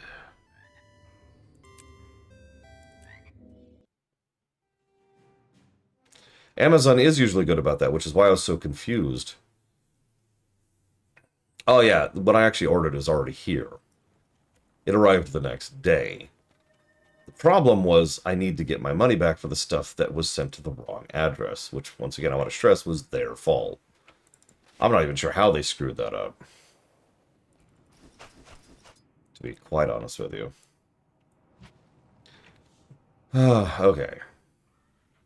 Oh my god, we can do the assault on Twilight... What? Yeah, no, I'm good. Oh no, they sent me what I ordered. They also sent my old address everything I ordered. And the problem is, that's like $100 order, because it was several important things, especially for the cat. So, you know. Well, you've certainly earned my attention. What do they call you? Commander, was it? What a prestigious title. I've decided to make a special project out of you, my dear. We're going to be seeing much more of each other, so you might as well cozy up and listen. I warned you not to get in my way, but here we are. Next time I won't be so gentle. I simply can't wait to take you apart and see what makes you tick. Tick, tock, tick. From Scarlet. I don't need to hide behind silly code names like B anymore, do I? This is quite exciting. Oh, wow. And she sent me a gift. How exciting. What could it be? Ah! No! It was a bomb! Traherne, help! Scarlet bombed me. No! Damn you! Damn you!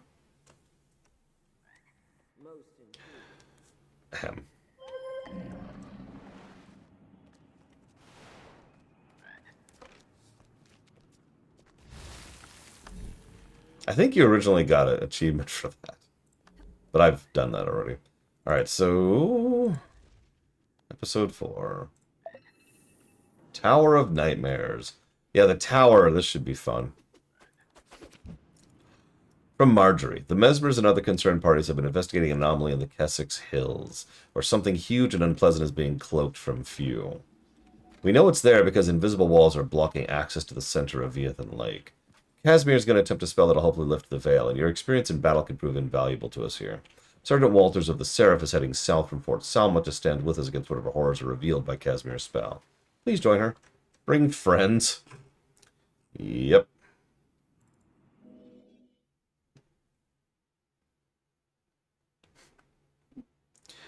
If Metzen was given a choice, he'd probably be more of a TV writer, I think. Well, he lends himself towards a little bit of Hollywoodisms in terms of his writing style. Where Metzen excels is in his private, down-to-earth character moments. And that just screams television to me. And yeah, this should be interesting.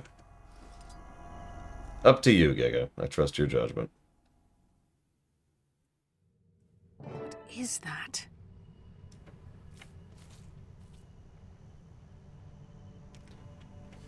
I have orders to see you to the ruins of Aldred Wharf. Marjorie and Casimir went on ahead of us.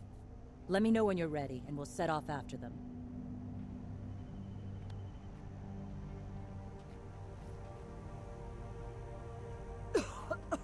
What is all this stuff in the air? I wouldn't worry too much about it. Okay, let's move! Move in a group. There's too few of us to accomplish anything by ourselves. Yeah, by the way, a lot of this was just out in the world in Keswick's Hills while this was live. Remember how I mentioned they were changing the status quo? Changing the world as they went?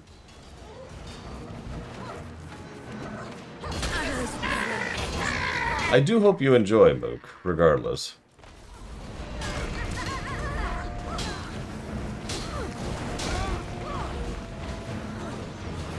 Yeah, by the way, you notice this finish them thing is in Season 1 a bit? I don't remember when they actually added the finish them concept. But they were definitely pushing it in Season 1 for some reason. I can't either, Evan. I have seen it. I 100%ed it before they started changing it. But it has been a long time. Let me show you pain. It's been like 13 years, actually.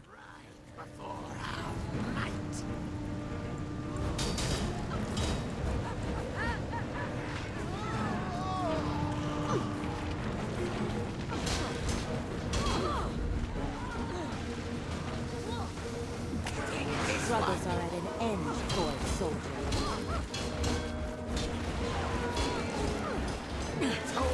Crossing our bridge The last of them. is your life. Well fought, everyone. What could the Nightmare Court and the Crate possibly have in common? Their toxic new alliance is obviously the source of the strangeness happening here. What are they planning? Answers will have to wait. Form up on me and we'll cross this bridge and press forward. Okay, let's move!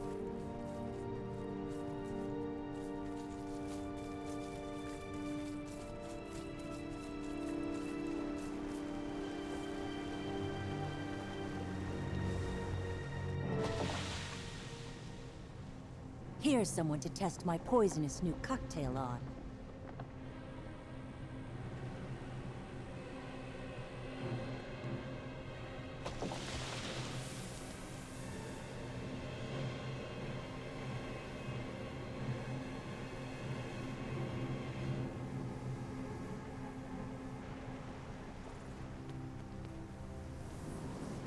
My God, now the centaurs are on us. Let's end this quick.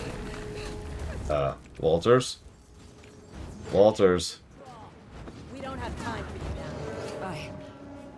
What's going on? No, I'm all right. Wait, you're no centaur. Oh, gods, forgive me. I wasn't in my right mind. It's okay. We beat your ass in a few seconds. Just get to Marjorie and Casimir. Protect them. So yeah, the Tower of Nightmares there. It was an interesting thing. Interesting sea change here. For the zone, anyways. I shouldn't call it a sea change. That's dismissive. I shouldn't do it. It was a change for the zone. They changed around waypoints. They changed around events. Well executed. I applaud them for what they were going for, but honestly, I do think moving away from it was the right call. The core problem with having live events that change the system around you live is that anybody who didn't get there to be there for the time, it sucks to be them. And that's obviously a problem for people who don't have time right now or can't play right now or whatever, but it's even more of a problem if you want your game to last longer than a year or two. Like, we literally can't experience some of this stuff live anymore. Because it was over a decade ago in a game that is still currently active, right? Strike together. By the way, do you notice this is the Toxic Alliance in contrast to the earlier Molten Alliance?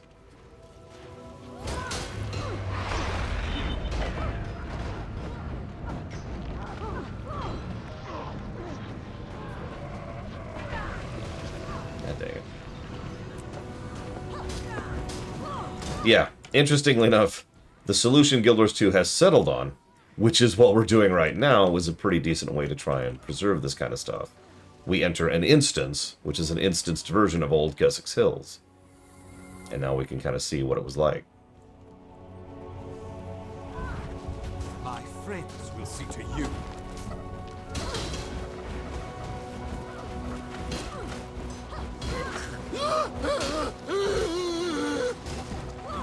think he's dead. Oh,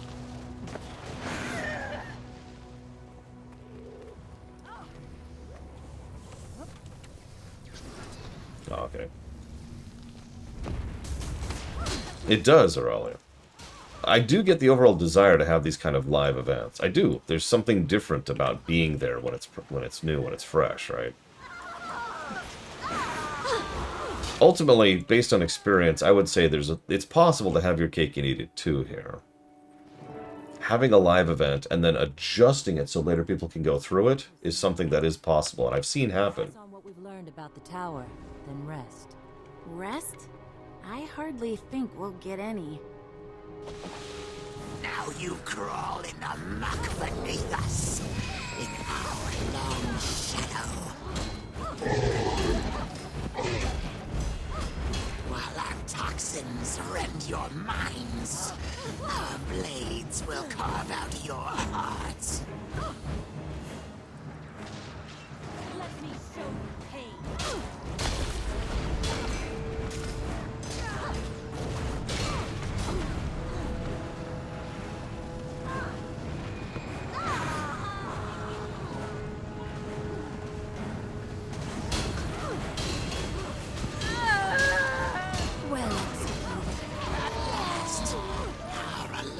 Gives us the power to scale the heavens themselves.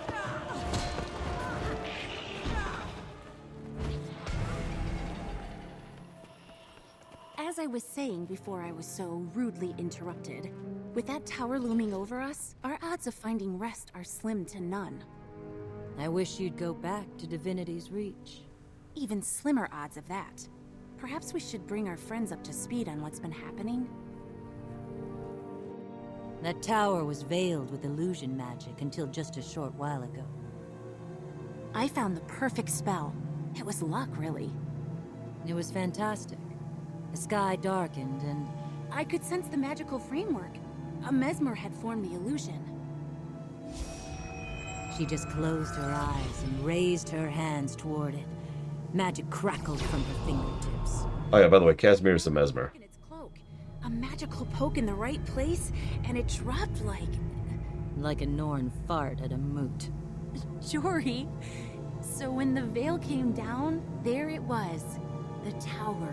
And the crate. And the Nightmare Court. They weren't happy. Still aren't.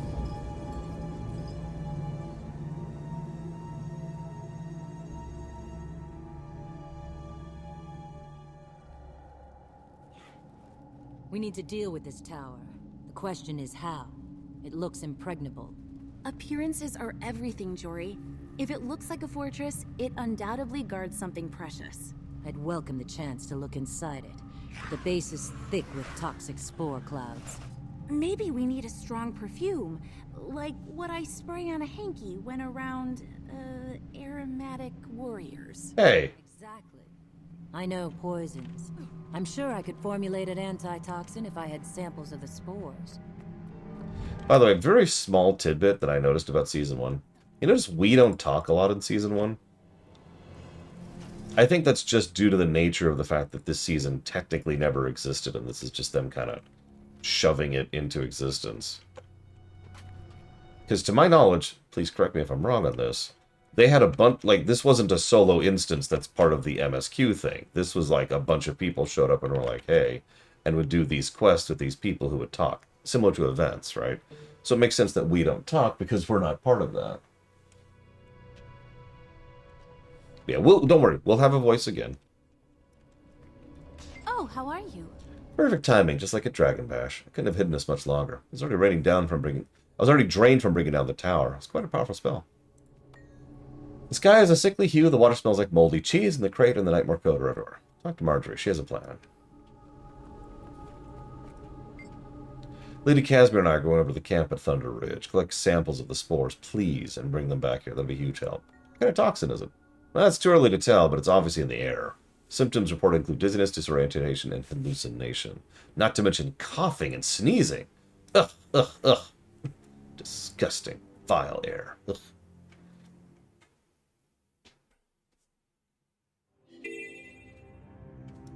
And yeah, I will go so far as to say that I think WoW now, as of War Within, is actually in a pretty good place when it comes to having events, but also allowing people to queue for things in the future. We'll see if that statement holds true going forwards. Because really, we won't really be able to tell that until it's a few years from now.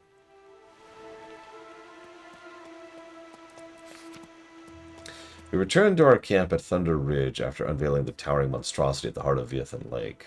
This malignant and unapproachable tower is polluting the region with hallucinatory poisons, and Marjorie is hard at work finding a counteragent. If you're able to collect any samples, please bring them to Marjorie. I suspect you're already a part of this, as you aren't the type to stand idly while others suffer. Provided you aren't too busy foiling enemy raids or resources or pruning the offshoots of the tower that are sprouting up, Priory Arcanist Dolja here in our camp could use your help investigating a possible crate motive for allying with the Nightmare Court. Thank you for your continued assistance, my friend.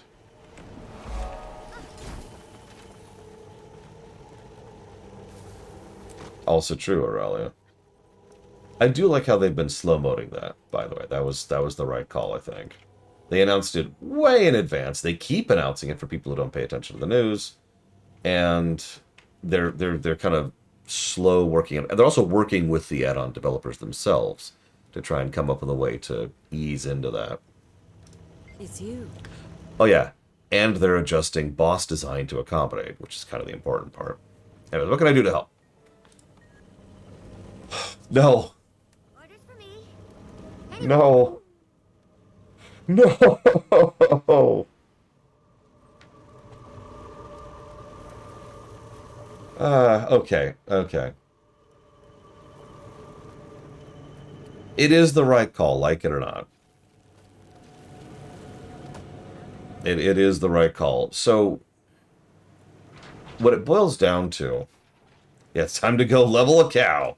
What it boils down to is there's been what they themselves refer to as an arms race between add-on developers and raid designers for years at this point. Pretty much going back to Wrath would be really when this got it started. Well, technically Sunwell, but basically Wrath. And it's the desire to have more and more interesting, complex, and difficult boss fights, which then require paying attention to more and more and more. Yes, Giga. And more things, right? And being able to pay attention to all those things just kind of naturally inclines itself towards having add-ons to help you with all of those things. So obviously there's things like DBM, but what not everyone's aware of is that there's also a level past that where you can have add-on setups for a specific fight, right? A talent setup, an add-on setup, a weak auras setup. Weak auras is actually the really big thing here. Specifically designed for a fight.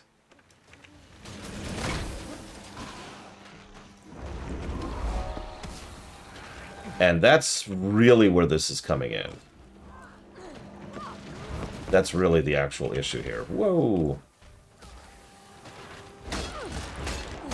And so the goal is to try and drag that down a little bit and try to be a little bit less, for lack of a better way to put it, mandating add-ons for boss fights. And like I said, I do think that's the right call.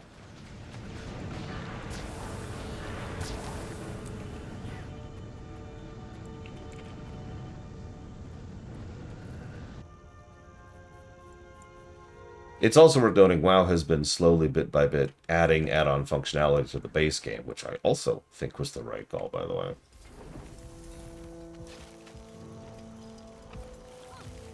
They also finally did something I've been suggesting for actual years, which is they have a live team whose job it is to try and add new, interesting, fun things to do, which is why we have stuff like, well, obviously the remixes, but more to the point, stuff like the double battles, which I can't remember the name of. The dual something. God, I forget. The dual thing. The double battle thing. This is going to bother me until I figure out the name of it. And the return of the visions. Horrifying visions. Whoop, whoop, whoop, whoop. Pay attention, Lord. Dastardly duos. Thank you. God. Dastardly Duos is a lot of fun. I need to do it this week, consequently. I am so far behind on everything right now. I still haven't updated the review document, by the way, which is why this score hasn't changed in like 3 days.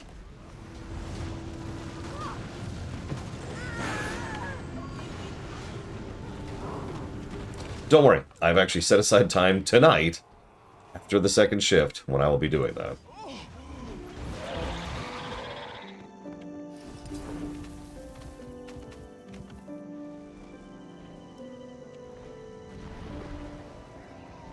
Look, you liked fighting underwater, right, Giga?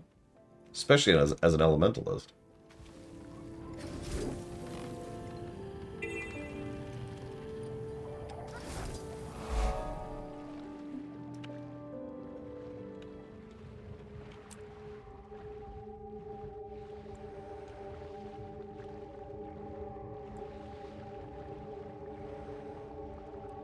So, the Lorunni can't stand Pinkie Pie, Ross. And I was challenged to come up with an episode where I think she started getting better. Oh, I don't blame her, for the reference. I don't blame the dislike of Pinkie Pie. Oh. Did we get down here?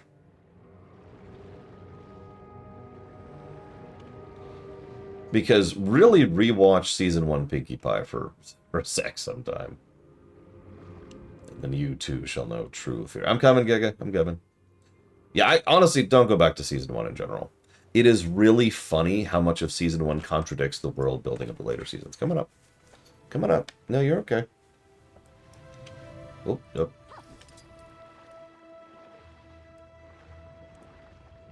I mean, another interesting thing is how infrequently the species they introduced in Season 1 ever show up again. Like, they're referenced, but none of them become major species, you know?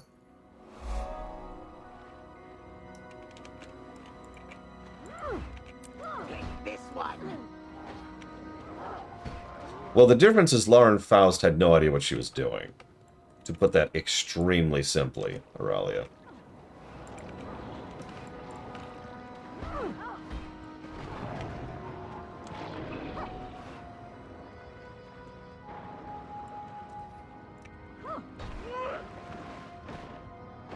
Oh, Jesus. Knockdown abilities underwater, what the hell? Heal, goddammit. No, Lauren Faust... okay. So I'm sure she's a perfectly good writer, but Lauren Faust was a very narrow-minded person. She wanted to make a show specifically for young girls. Nothing else, I mentioned. And that's sort of the point. She wanted to make a show for one very specific demographic. She wanted a kids' show, put simply. And you notice Season 1 is the most kids' show of all of MLP. And yeah, it looks like that's it. And the problem is, even early on, a lot of the other writers started butting heads with her because they realized they had a potential to make a good show. And I'm going to phrase it that way. And if you don't know the difference between a kid's show and a good show, then you've never seen a kid's show. It's very identifiable. They have specific hallmarks. They're usually trying to teach a lesson. They usually have extremely simplistic plots, which never go past a single point. They like to... when I say kids show, but I should clarify this for a second. Kids in this case would be ages about 3 to 7, I'd say. Oh yeah, she also insisted that this show was Twilight's show. That Twilight was the viewpoint character and therefore the only character that should matter. Look out, Tower. Which probably sounds familiar to anybody who's watched Tangled. You will be toothpicks. Oh, lots of toothpicks. Well, shoot, now what? Complete events, create antitoxins. Okay.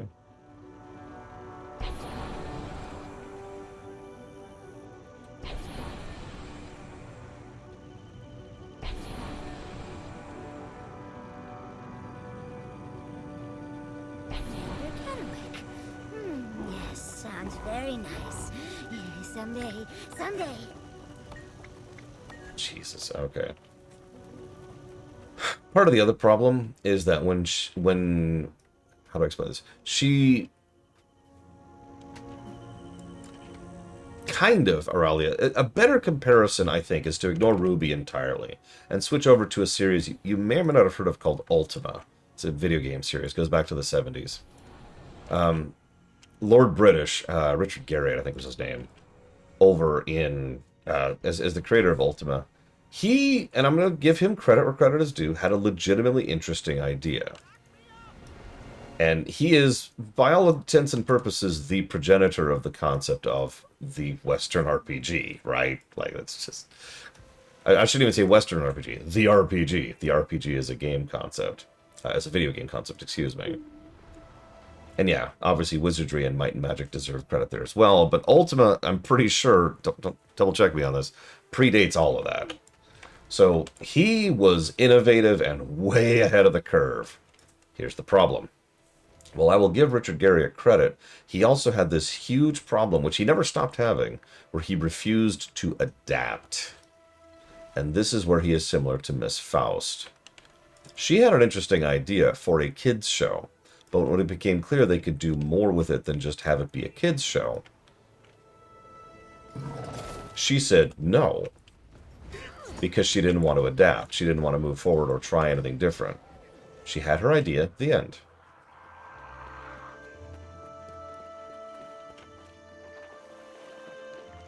There's a reason why she was kicked out after only a single season. Now, who's the Gene Coon of MLP? That's actually tough, but most people would agree it's... I can't remember his name. I bet Ross knows his name right now.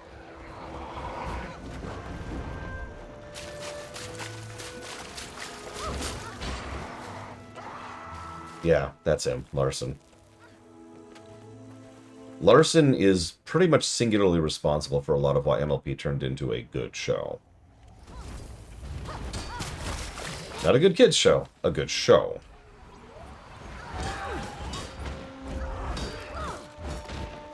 M.A. Larson, I don't actually remember his name.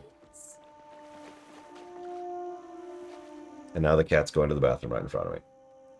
Suppose that means he feels comfortable.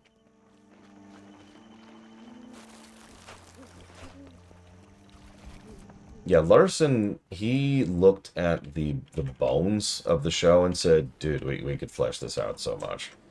Oh, a green popped up at a contested spot. Let's see if I can reach it in time.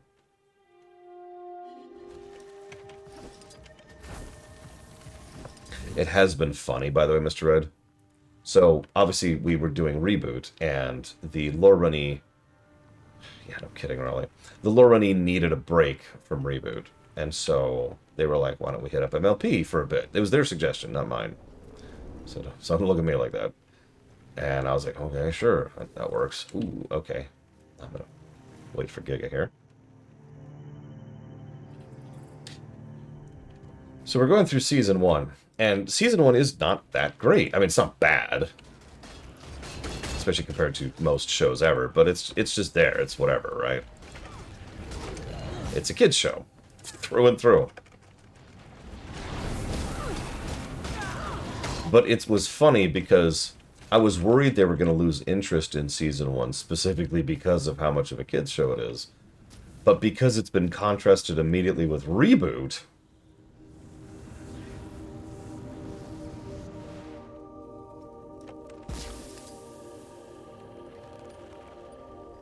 Oh, I know. That's the one I was eyeballing. I've been curious when Pinky becomes herself as a character. I know that sounds like a strange way to put it, but most of you know what I mean, right? Most characters are not actually their characters when they're first introduced. Very, very rarely does a character just pop into a fiction whole cloth, right? How long did it take Picard to become Picard, right?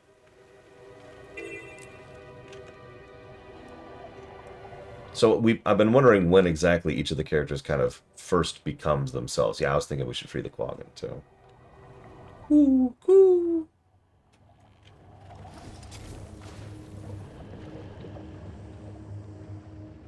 Yeah, exactly. It's another variant of early installment weirdness.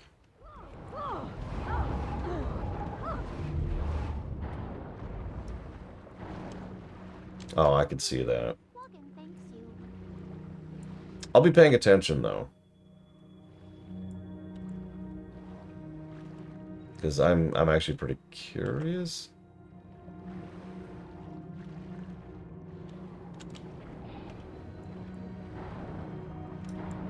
I think we have to come in from the other side, Giga. Again. Go away, shark. Don't eat me, shark. Or I'll eat you. I think you're right. I think that's where the elite was. Hello, cat. It's true for all of them, too. Rainbow hasn't been herself yet, either. Oh, absolutely. If you ever go back to early... If you ever go back to early any show with voice acting, it's really obvious the difference in said acting. No, I lost the Giga. I lost the Giga.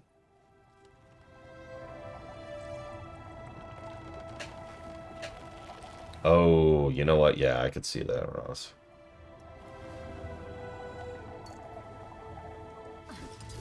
Teen Titans. There's an interesting show.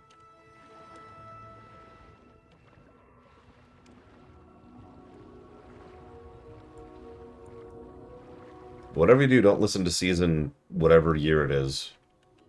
Oh my god, really? I thought it was right here. Oh my god, I'm so turned around. I hate this area so much. No, don't do it. I know you're thinking about it. I know you're thinking, there's room for me up on that desk. I could get up on that desk. And once I'm up on that desk, I can actually do it. It's funny, as we've been going through Reboot and MLP side by side, we've been discussing animation history. And I've actually studied a bit of animation history. Not a lot, just a bit. And in my opinion, the shows that really... Nope! Warned you. The shows that really... yeah, I'm just going to hang out here. The shows that really... I did get progress. Thank you, Giga. It's okay, I got progress. The shows that really pushed animation forward in the West, I have to emphasize that. Because, you know, other countries and other regions were way ahead of the United States in terms of animation, thanks to Hanna-Barbera. Let's just say that as bluntly as we can. But the shows that really pushed it forward were, in relative order, Batman the Animated Series, which really shoved animation forward. Animaniacs, same general concept. Animaniacs is what you get when you see an animated show with actual backing and resources behind it. And Batman the Animated Series showed what you could do when you have an animated show that's not just designed to be a kid's show. Both of those kind of opened the door on a bunch of other types of shows, which really started pushing things a bit forward. I would be remiss if I did not mention Teen Titans, which you just mentioned, Auralia, and Avatar. Avatar: The Last Airbender. Both of which also shoved animation forward, another chunk. Avatar was actually very similar to MLP in the sense that both of them, frankly, shouldn't really exist. No offense to anybody who likes Nickelodeon. That's not the intent of the sentence I'm about to say. But Nickelodeon's total garbage. No. Really think about the types and qualities of shows that Nickelodeon was pushing out when Avatar came out. Yeah, Avatar was not a Nickelodeon show. Put very, very simply. Looney Tunes came out in the 50s, Mook. A lot of people forget how old Looney Tunes is. Looney Tunes predates the Hanna-Barbera apocalypse.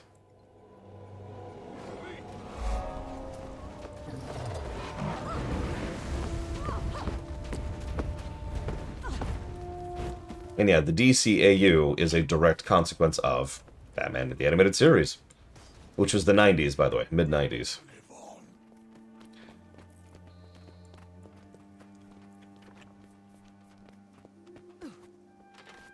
The reason it's so relevant, though, is while there's all these stepping stones on the way to quality, it is my assertion that MLP, which was 2010, by the way, bit of an old show at this point, is the thing that finally proved to the people who matter, which is the people in suits who are assholes, that you could do good animation and it could sell.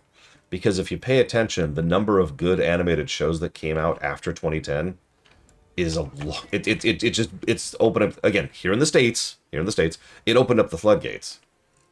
All of the sudden, you start seeing more and more and more actually decent shows over here. Whereas before, well, those were the exceptions. Thank you, Giga.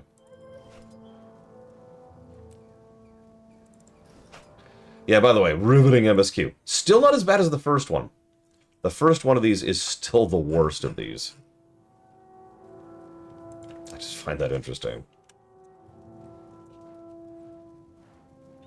Yeah, we could sit down... Oh, God. We could sit down and name a lot of decent animation shows, but a fairly large number of them came out after 2010. She-Ra, while we're on the subject. Which, by the way, has openly admitted that MLP was a huge inspiration for them. Here, I'm sorry, let me move this for you. There you go.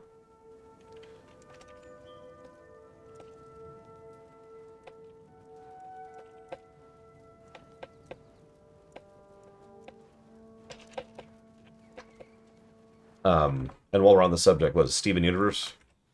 And there's another really big one, I can't think of the name of it, that I haven't actually watched. That's like a direct through line from MLP. Gravity Falls, that's the one. Gravity Falls and Steven Universe. I'm dashing off a quick note from our camp on Thunder Ridge in Kessex Hills. Marjorie has finally discovered an antitoxin that allowed the Toxic Alliance's tower to... allows entry to Toxic Tower in Viethan Lake. Marjorie and I are setting out to learn its secrets. I'd feel a lot safer if you were with us. Initial reports suggest the enemy has an assortment of unique horrors waiting for us inside the tower. That death sound, Jesus, Giga.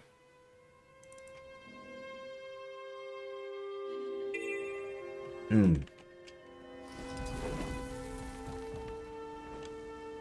I know, Giga. It was just, wow. Oh, yeah, Owl House. There's another one. Yep. I just do find it interesting how much MLP just kind of... Because, again, it'd been building since the 90s, right? Like, I can pretty much definitively point back to about 1994 and say that's when animation in the States really started improving itself.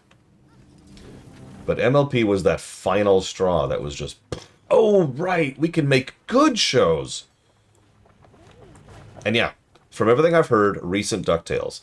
I have actually seen bits and pieces of the recent DuckTales. And yeah, I've actually been pretty impressed with it. Eternal vigilance. Okay, so the tower.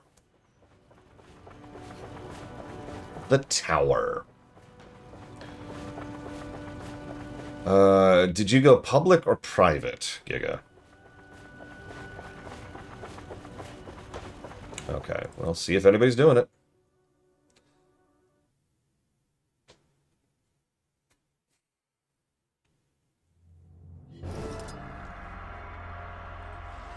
Do you have a moment? Not really. Grab the armor while I'm here.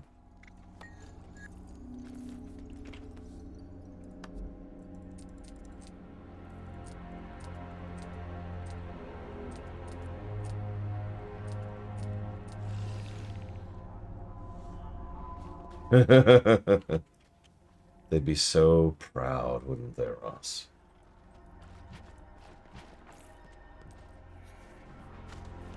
Where is it? There it is. Power flow at 30%. Rerouting. Damn, I didn't get any ectos out of that. Oh, worth checking. Okay. Dyson hairdryer.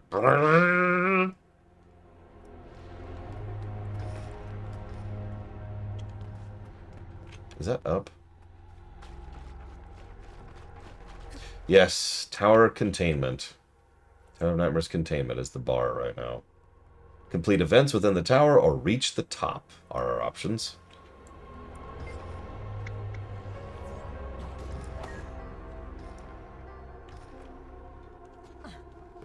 Strike together. I do find the idea of having to establish someone as ludicrously overpowered as Flash as actually important, but here we are. Yeah, this is functionally a dungeon zone. Something that was actually pretty common back in the day in MMOs, and has just fallen out of favor because... honestly, because these kind of zones usually fail. Simplest way to put that.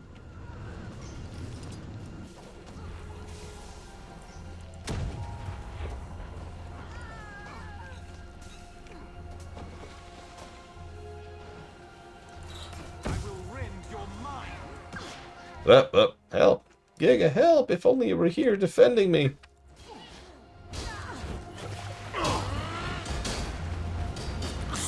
That is true, Blade Chaval. Something I actually enjoy about it. Admittedly.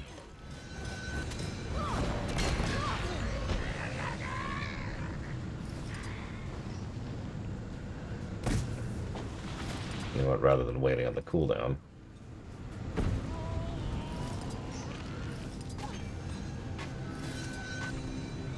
Do you mind? Trying to blow things up here. Remind me. Let's share, Ross.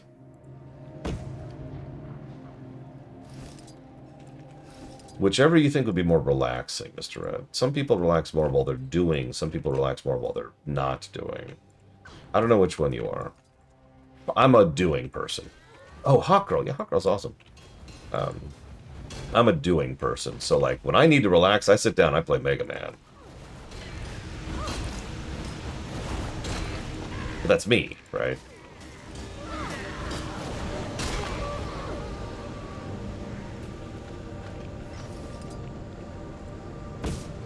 Am I even doing damage to this stupid thing? I wasn't finished with you. I see the damage number popping up, but I don't see... Never mind. Lesson 0. I mean, you're in Season 2, so you've actually reached the beginning of MLP, as we were just talking about.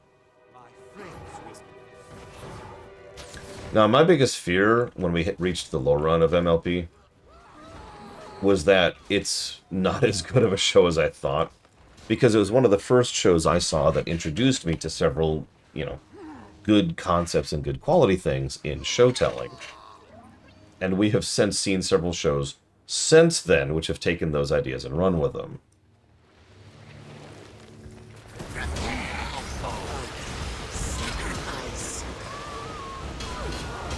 So, you know, it's like, there's actually a trope for that. It's called Seinfeld Isn't Funny. In other words, it's like going back from Twilight Princess to Zelda 1. Or Metroid Dread to Metroid 1. It's like, so far it's been holding up. Go figure.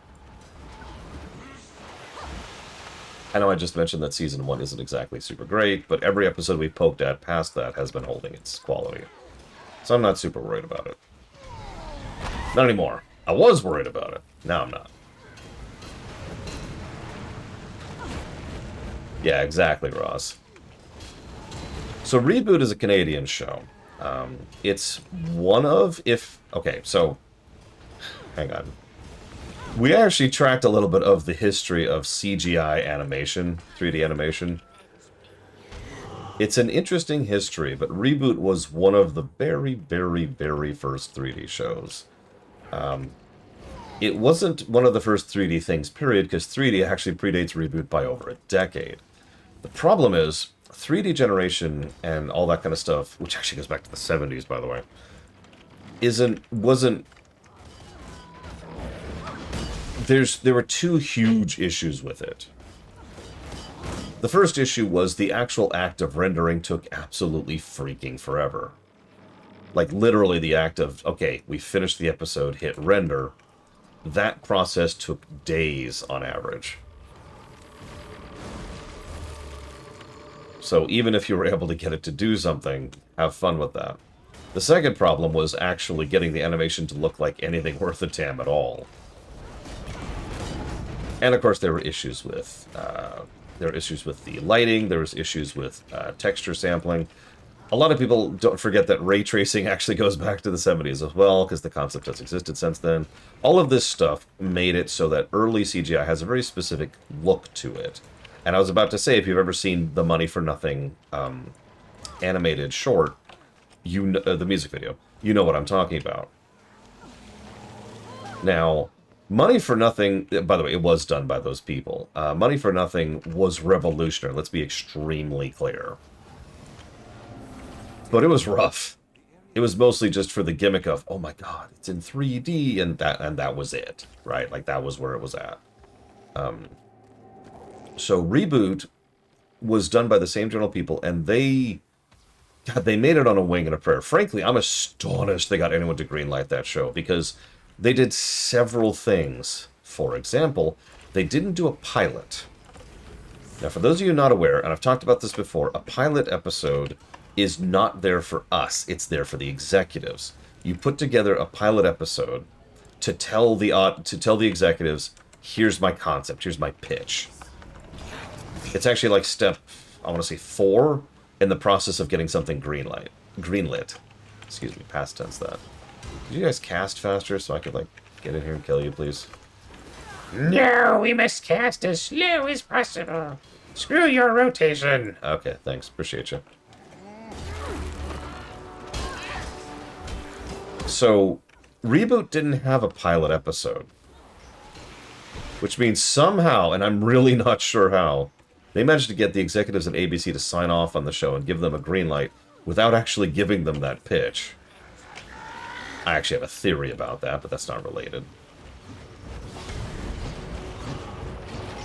So they got together and they started making their show. Cool, everything's awesome forever, right? Well, here's the thing.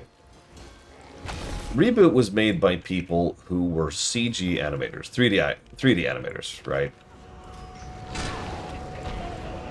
Yeah, sorry, it's the name of the show was Reboot. It kind of makes it irritating to talk about it.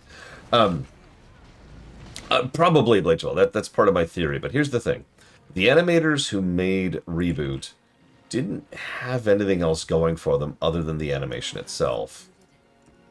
Now, I don't mean to be unkind. Oh, Jesus. I don't mean to be unkind about that. Yeah, no, this room, this is going to suck, whatever this is. What I mean by that is they didn't have camera people. They didn't have storyboarders. They didn't have directors. They didn't have writers. They had animators. And if you go watch or rewatch any of Reboot Season 1, you will see exactly what I mean by that. It is most prevalent in Season 1 because it's so clear they are inventing concepts when it comes to Season 1. Like, just having a proper production throughput was something that was almost beyond them, and they were struggling with for a lot of Season 1. Because it was so difficult just to do.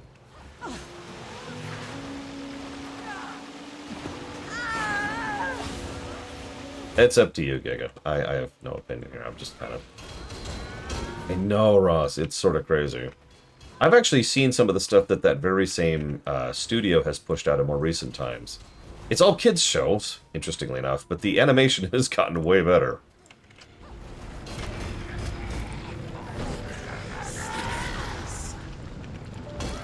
Okay, I'm just going to run with Giga. She's just running.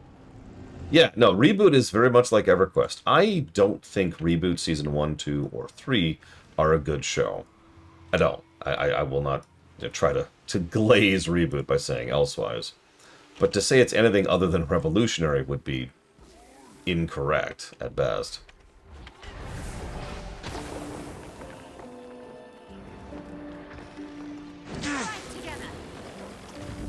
I mean, there have been multiple CGI shows that have come out since then that have directly referenced Reboot as an inspiration. Clone Wars comes to mind immediately. And whatever you think about that show...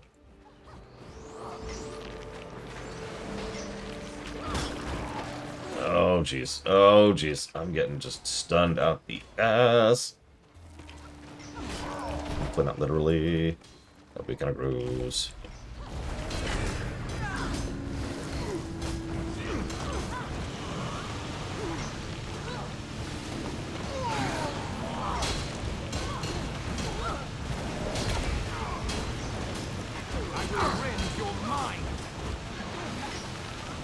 Go away.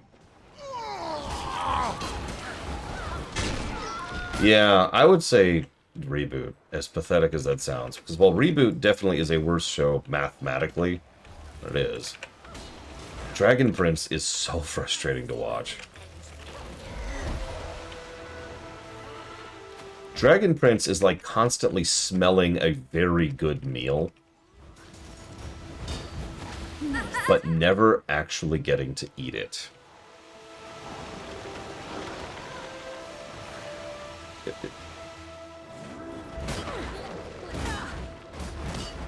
And that is just a unique form of frustrating to deal with.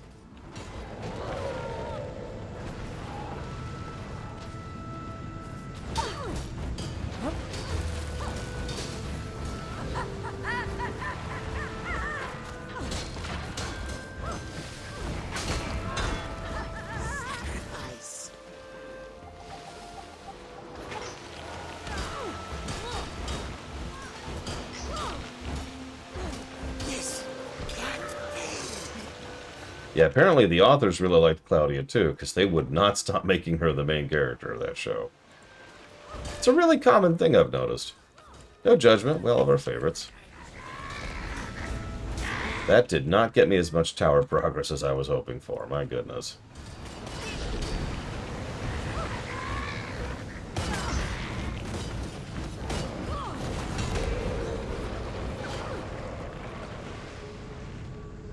No, I think it gave God, I'm not even sure it gave progress.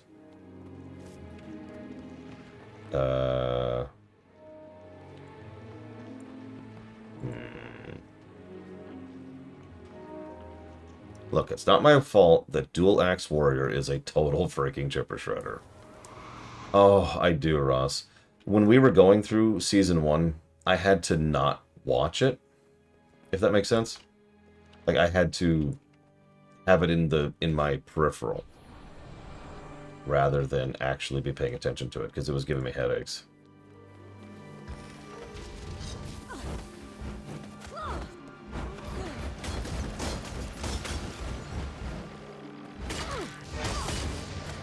I think it's up, Giga. Back here, back here.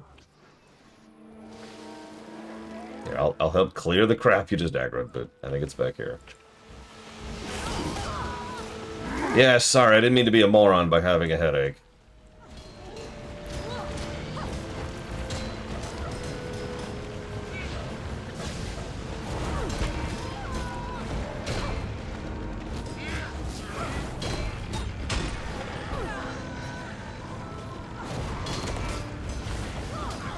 I wonder what kind of damage I'm doing with Giga backing me here. And yeah, some foods, food actually makes a fascinating analogy when it comes to mixing stuff. Some things mix together and make something much better than the original. The classic example there would be chocolate and peanut butter. Some things do not mix together. And understanding what and where is kind of the point. That's the art, for lack of a better way to put that. Yeah, peanut butter and tomatoes. How can I help? Okay.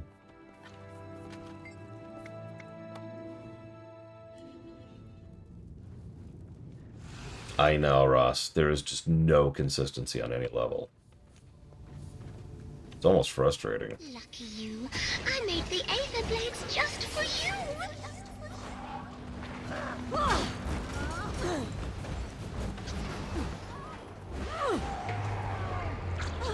Get rid of this crap.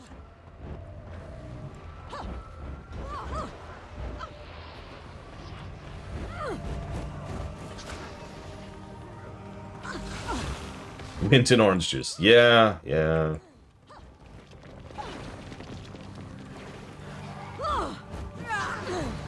Okay, floor's cleared. Why are we still fighting these hallucinations? Oh no, Bram looks like the enemy to me. I have to kill Bram. No, die, Bram.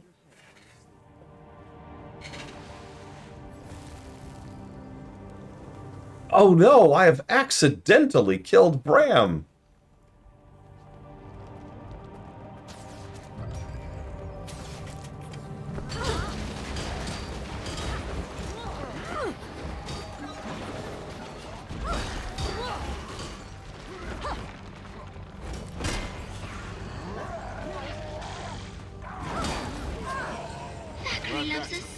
I actually got credit for that. He loves you. Oh, does that hurt? Why would that hurt? Oh, I have my wings in here. That's strange.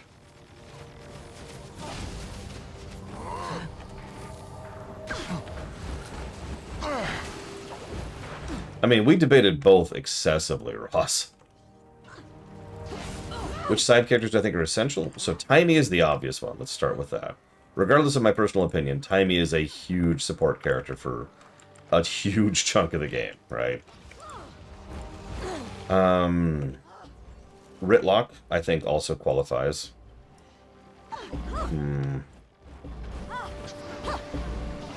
Past that, I think I need to think. I think I need to think. I'm not sure I need to think. Might think.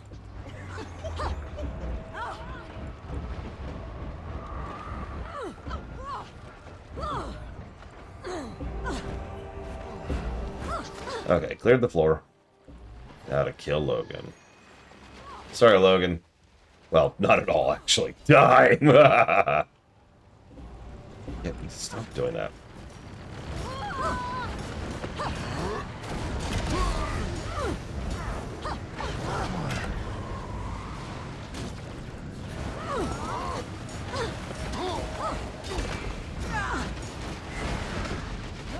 Could you stop roaming around, please? By the way, little pro tip.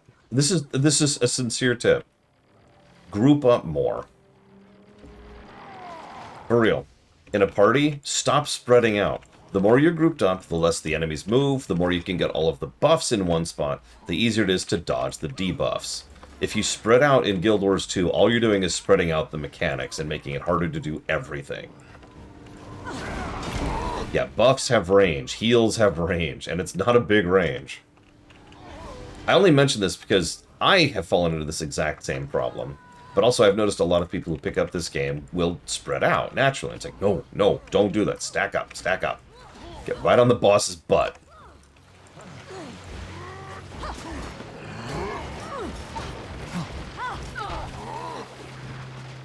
Yeah, get on the commander tag if there is one. Do you mind?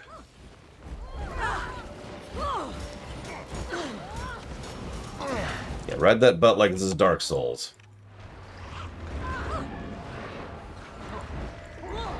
Oh yeah, so this is something that can happen periodically.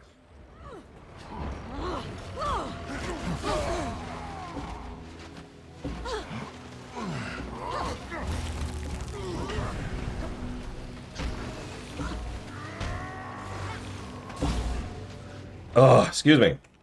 That's why I make this specific PSA. Because you're right, in FF14... Well, actually, in FF14 you benefit from stacking up and all, but in WoW, you benefit from spreading out. And honestly, most MMOs you benefit from stacking, from spreading out.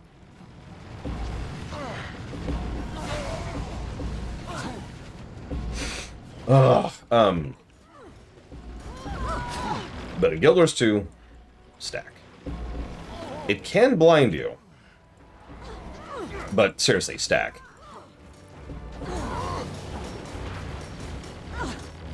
If you're doing anything of any difficulty whatsoever, stack.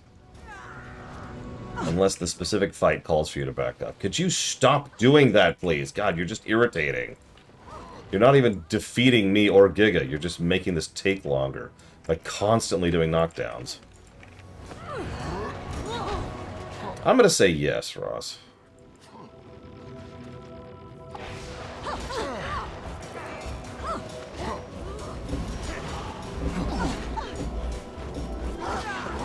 Okay, so the first thing I do is I recommend they don't watch Reboot. Okay. And then they go watch anything else. We're done. No, okay. Like, obviously, as I mentioned, there's some historical significance with Reboot. So if you want to watch it for the historical significance, watch Season 1. Start with Season 1 until you're sick of it. Then skip forward to Nullzilla and stick with it. There are some individual episodes you could skip after that, but really, it's all one line after Nullzilla.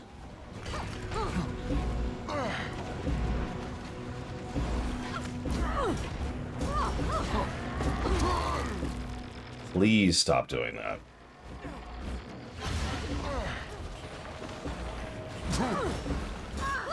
If you're wondering why this is taking so long, this is designed for around 20 players. There are 2 of us.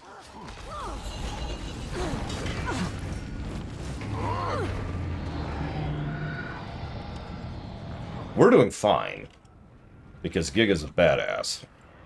But, like, that's why this is taking a minute.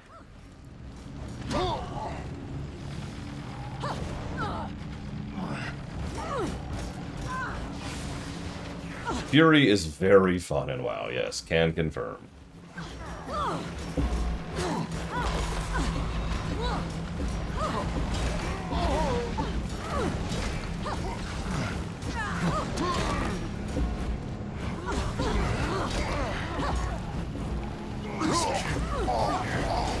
Oh no, Bram's dead!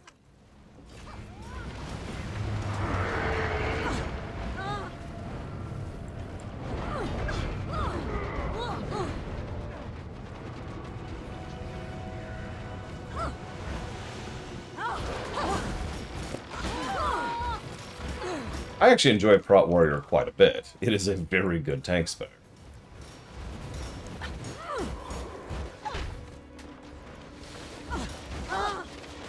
Oh my god.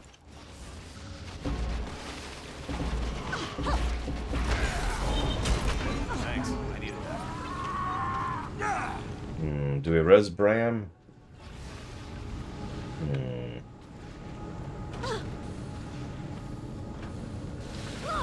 Makes no difference. Yeah, we'll res Frostbite. Bear Tank's in a pretty good place right now. Bear Tank is bleed tank. My little friend from the Pact.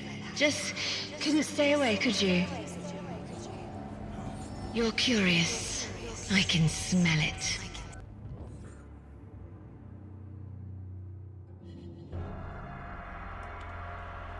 I mean, yeah, Fury's class fantasy is right there in the name.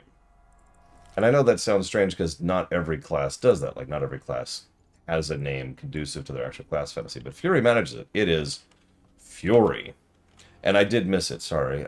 City of Heroes Homecoming. So, I'm going to look up what that is. Let's see.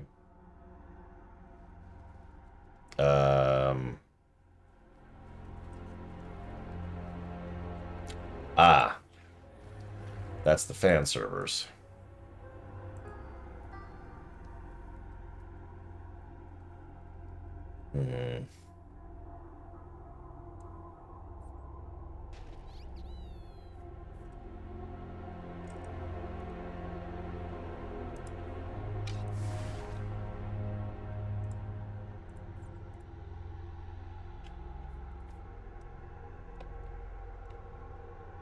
I'm hesitant to review an MMO I know very little about.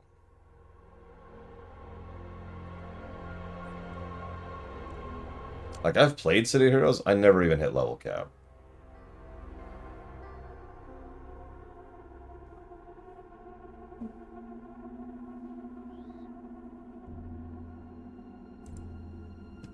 Stop doing that.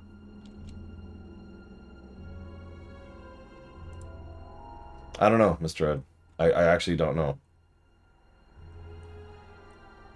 Because City of Heroes is definitely a Silver Age MMO. When I played it, it was anyways.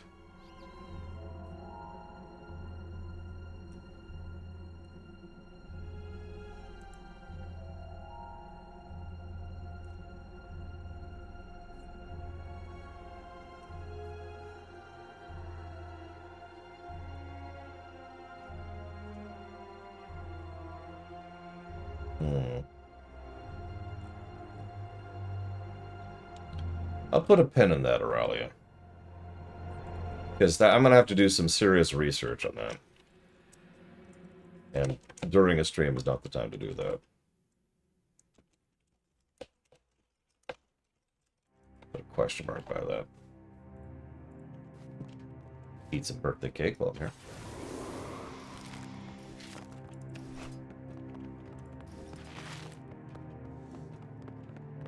The area ahead is infested with spiders. Stay away from their nests and watch out for webbing. Could you stop that, Scarlet?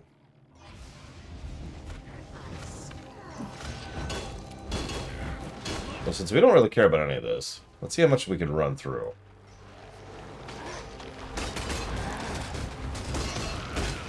I immediately get rooted. Immediately. They knew. They're like, oh yeah? I'll show you. Trying to run through my stuff.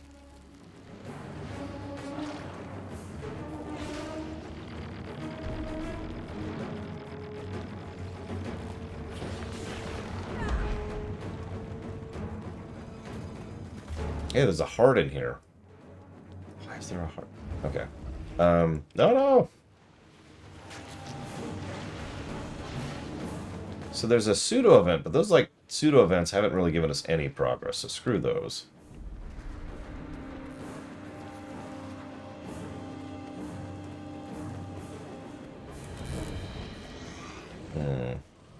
So I need to look up storylines, Kraken's-On. Thank you. I'll use that when I get there.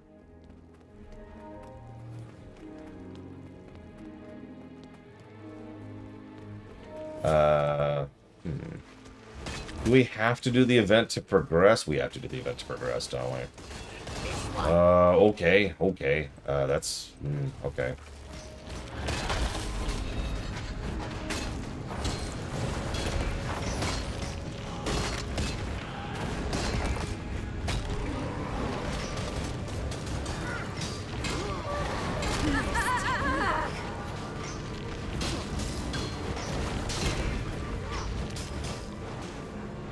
Go away.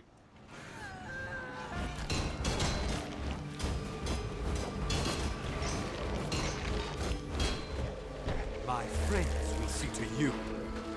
Oh my gosh. Okay,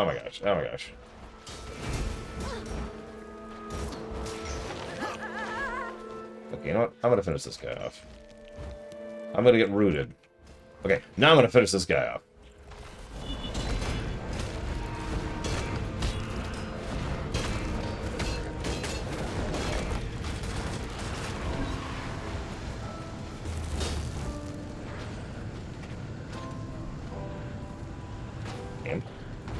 Here.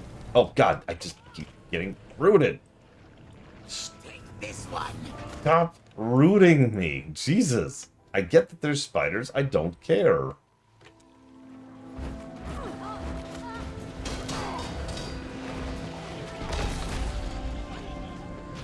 Let me show you pain. No, I'm pretty sure I'm in pain. I'm in a vanilla era dungeon. Or what is functionally a dungeon.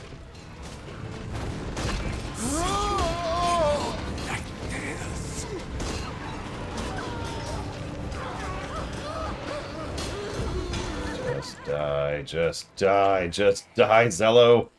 Sacrifice.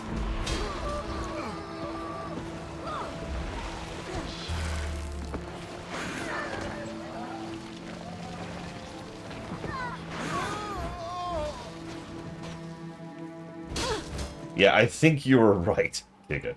You were and you are. Yeah, we'll be in vanilla probably until tomorrow, I'd say, at this point.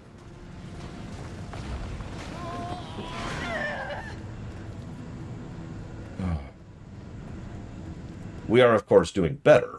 Like, we have gotten past launch content, but we're still stuck firmly in vanilla.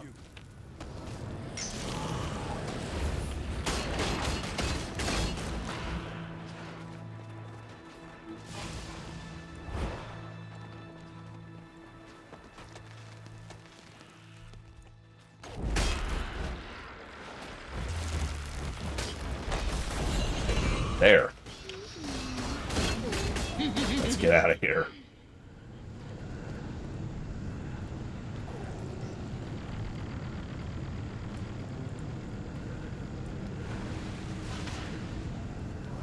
Yeah, we are past the worst, definitively. Everyone watching, including me, had the same general reaction to hitting Season 1, which is like, oh my god, it's so much better. Help me with this one.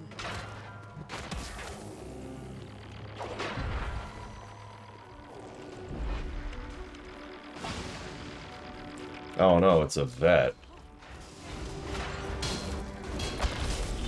Yeah, I would say there's only really one dip in quality that I know of from this point onwards. Ice Brood. Jesus, that was some juggle. I'll pop the bot.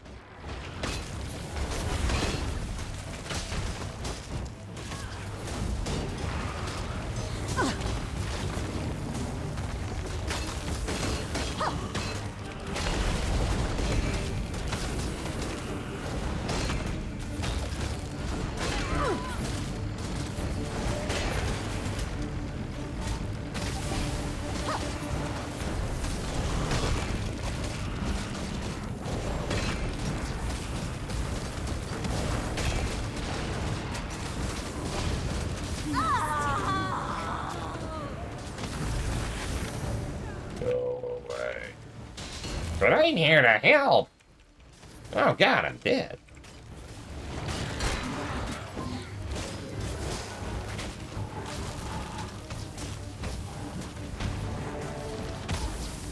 Why are more ads coming into this fight? I can't even... Don't worry. We all have to die sometime. God, the knockdowns! Jesus!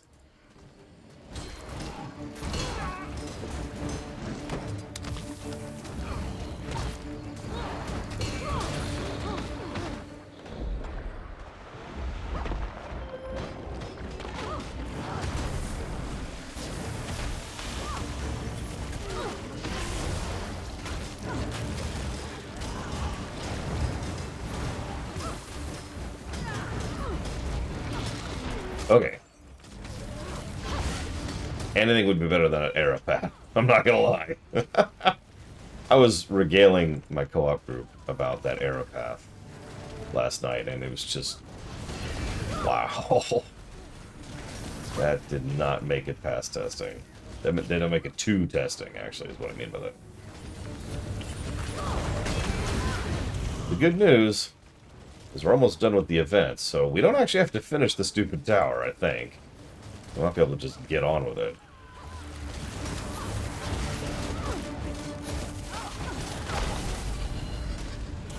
Did you stop for 5 seconds?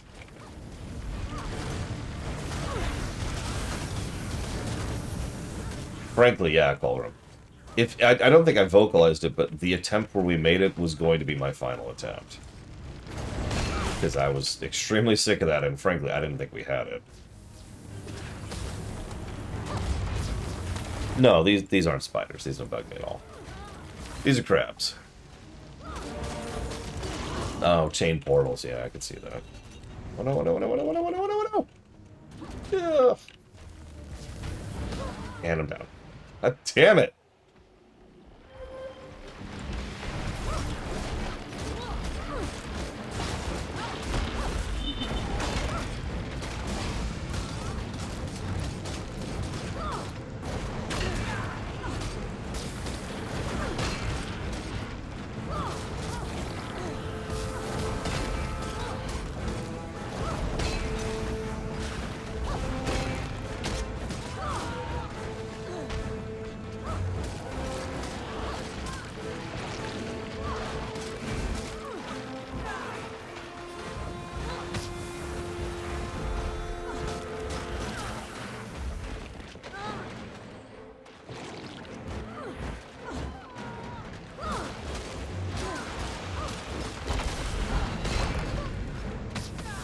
Oh my god. Oh my god! Stop doing knockdowns! Yeah, I think you're right, Colgram. I don't remember a single real spider being in anything in Guild Wars 2. Or WoW. Or FF14. Lotro came close. With that Cordyceps spider. That thing was pretty horrifying. But it was mostly messed up, not because it was a spider, but because you could tell it was having nerve damage from the fungus built into its back. And so its movement was creepy. Please finish, please. Please, please, please, please, please, please, please. Oh, thank God, it's done. It's done. We're done. We're done. We're done. We don't have to do the rest of this. We all have to die sometime. Hi, cat. Yes, that is my leg cat. Hi.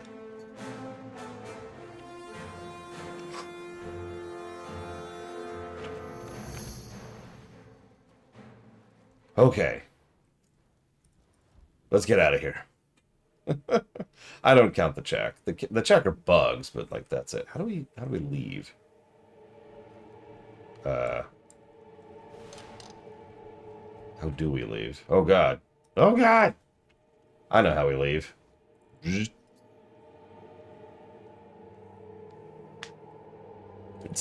the universal leave button.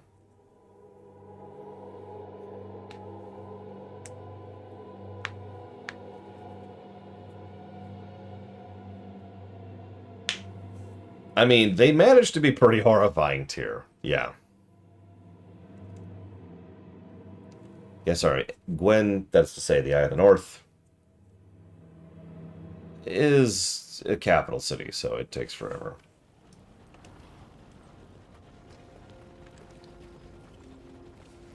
Sorry. Just want my inventory very briefly while I'm here. Oh yeah, I want to show a little fun little pro tip thing, okay? So if you go to the Eye of the North, there's several upgrades you can get to it, right? Right here, I think. I'm wrong. Right here. Here we go. Right here. Lady Camilla, right? And she helps you unlock things to make Eye of the North a better capital city. Okay. Never unlock the bank. It is a colossal waste of everything. Ignoring the obvious fact that there's other ways to other places you could go to. You see this over here? This is a crafting area. Pro tip, every crafting station is also a bank.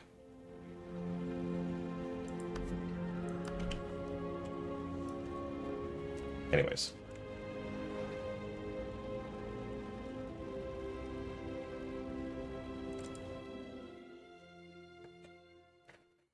Pax told me about that one.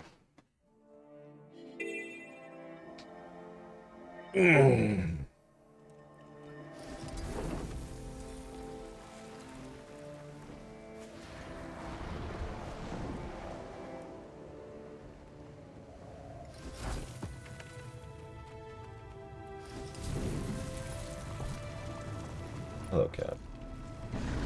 Can I help you?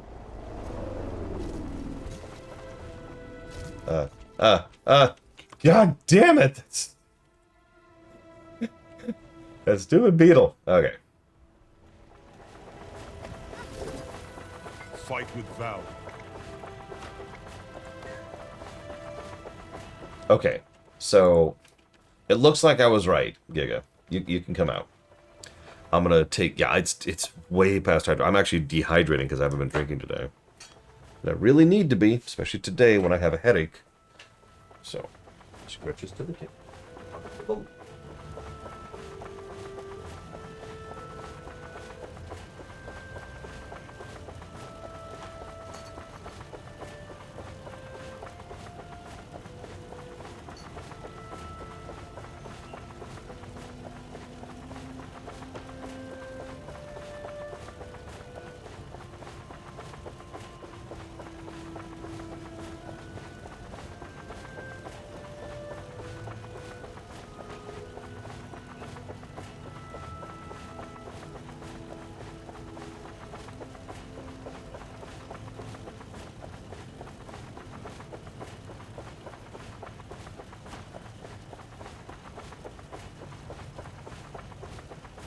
Honestly, if not for the health padding, I would have actually enjoyed that.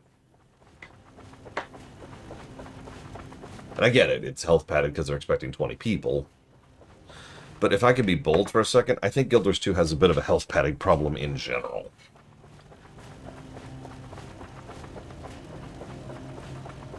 Just my opinion. It varies, you know. Sometimes it's fine, sometimes things have a little bit too little health. And then sometimes things just take way too long to pull down. It's weird. It's okay, because Reapers are getting buffed next Tuesday. That's not a joke. You can check the patch notes. Okay. I'm gonna wait for the ever effervescent Giga. Why? Well, hang on. There was 2 patches. Let's see. Game update notes. No. The update. Upcoming.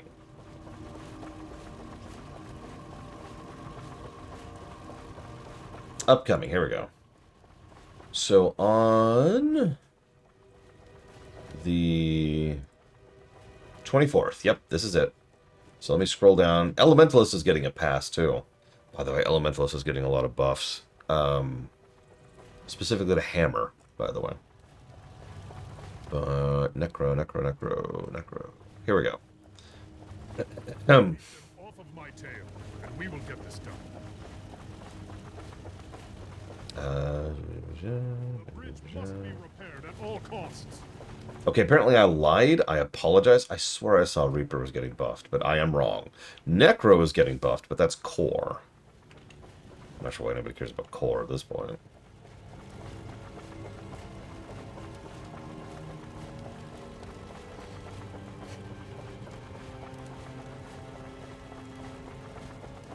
Yeah, Staff is changing for Necro, which it does need to. Staff is way behind right now.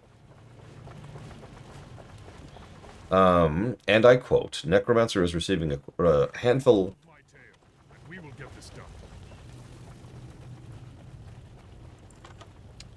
Necromancer is receiving a handful of quality of life changes as well as a rework to its transfusion trait. Staff is a weapon with strong identity in PvP, but it struggles elsewhere. Transfusion is being reworked to augment Staff's marks to gain supportive abilities. Staff will gain a new identity as a support weapon while giving support necromancers additional tools. Also, Lich Form is being tweaked to make it more appealing in condition-focused builds when using its full duration. And then there's specifics.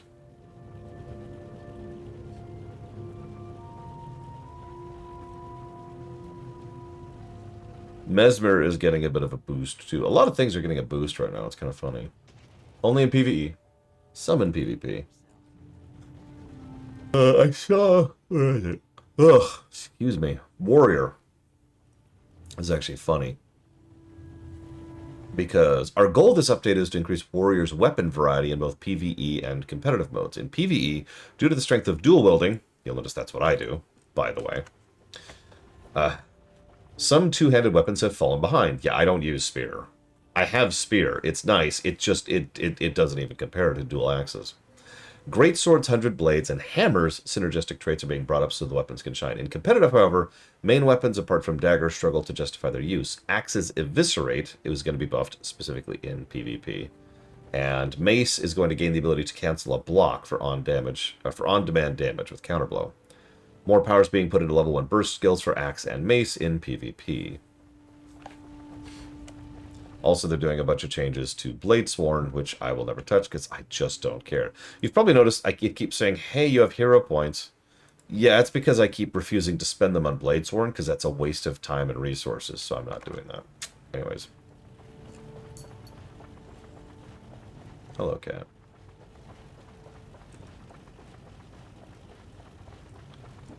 Look, I don't enjoy Bladesworn. I don't know what you want from me. The flow mechanic is not interesting or fun, and I'm not interested in Warrior with a gun. If I wanted to do that, I'd play an Engineer and have way more fun with it. Engineer's getting a hell of a pass. I'm not even going to talk about that. Let's just move past that. Anyway, so. Pew, pew. Okay, so this should drag... Yep, there we go.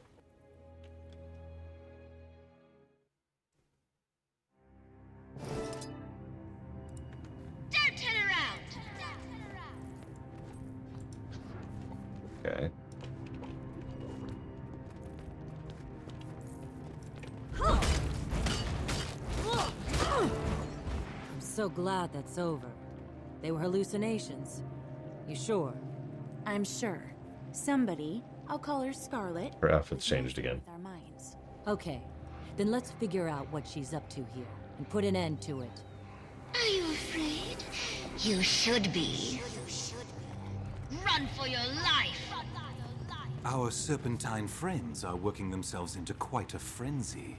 As long as they believe we're incarnating one of their true prophets, they'll die to protect it. It's a pity that Scarlet didn't stay to witness the realization of her vision. I was skeptical, but I see now that our alliance has borne wondrous fruit. My pretty, pretty abomination.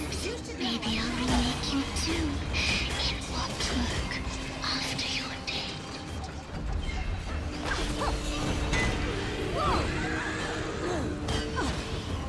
A watchwork Sylvari. That's an interesting thought process.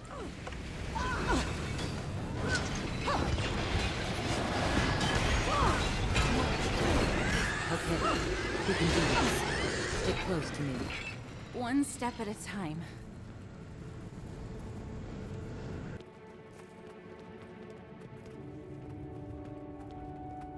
I'm in your mind, playing with your thoughts.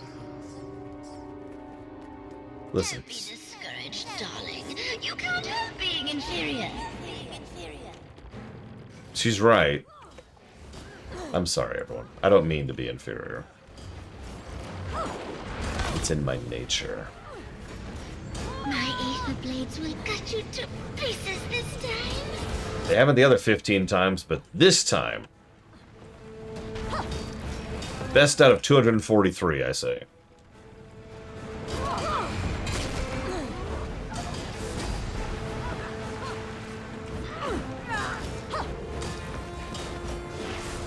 Ow! Oh, fudge, that hurt. What's the matter? Are you okay? It's just a thorn. I'll be okay. Keep moving. Are you afraid? You should be.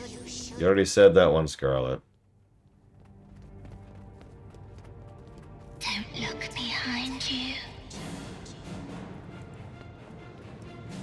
I like how the quest objective is literally defeat hallucinations. Is this like a psychology thing? Am I supposed to...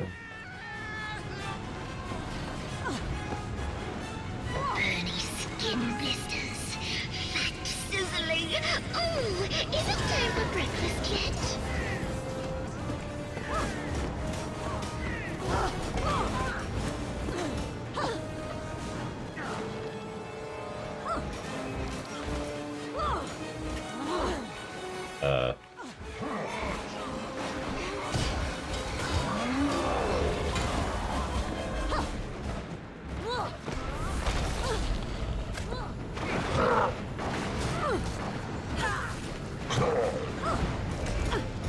Snuffed out.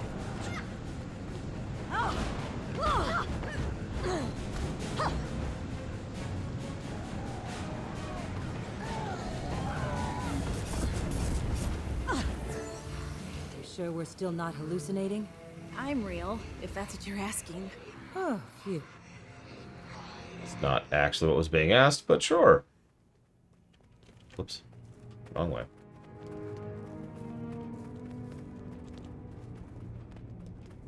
Why don't you just give up? Ugh, must be What a almost mess. there. The air is growing thicker. Your friends are all dead. You can thank me later. Bear witness to a moment of triumph. No! Infidels must not be allowed in the presence of our prophet! Now, no need... Remember that thing. Don't you imagine your prophet is up to this pathetic challenge? Kill the infidels!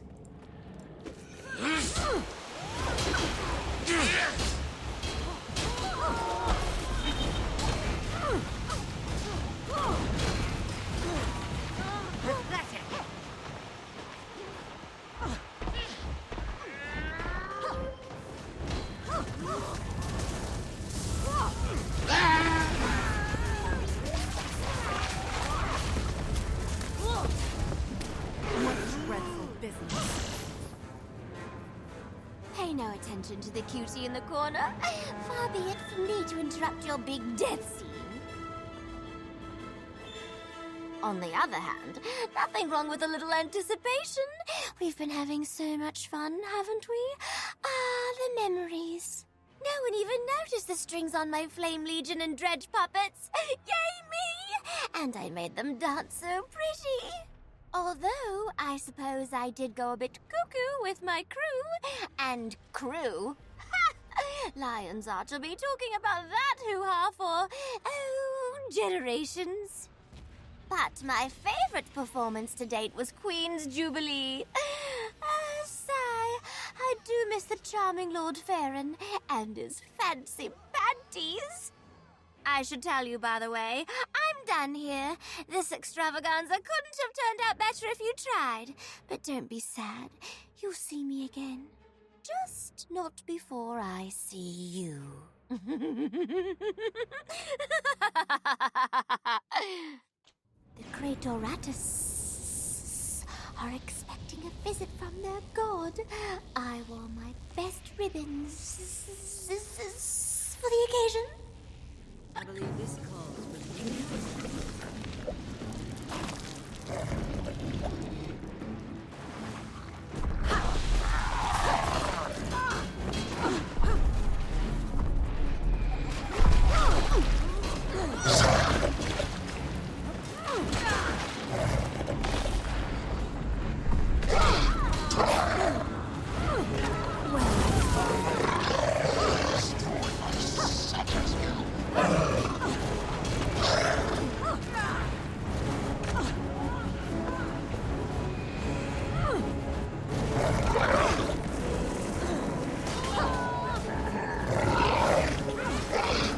That looked interesting.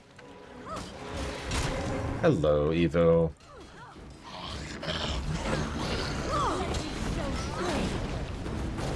Let's get rid of that stock.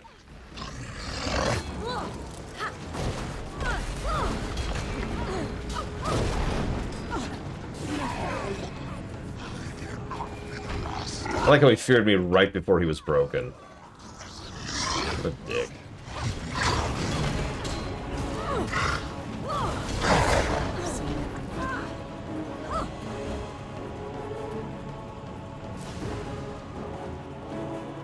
Infinity Wars, Avengers 1, or LOL. Or Ant-Man 2, I would say, are kind of the... add to account, I guess. Whatever.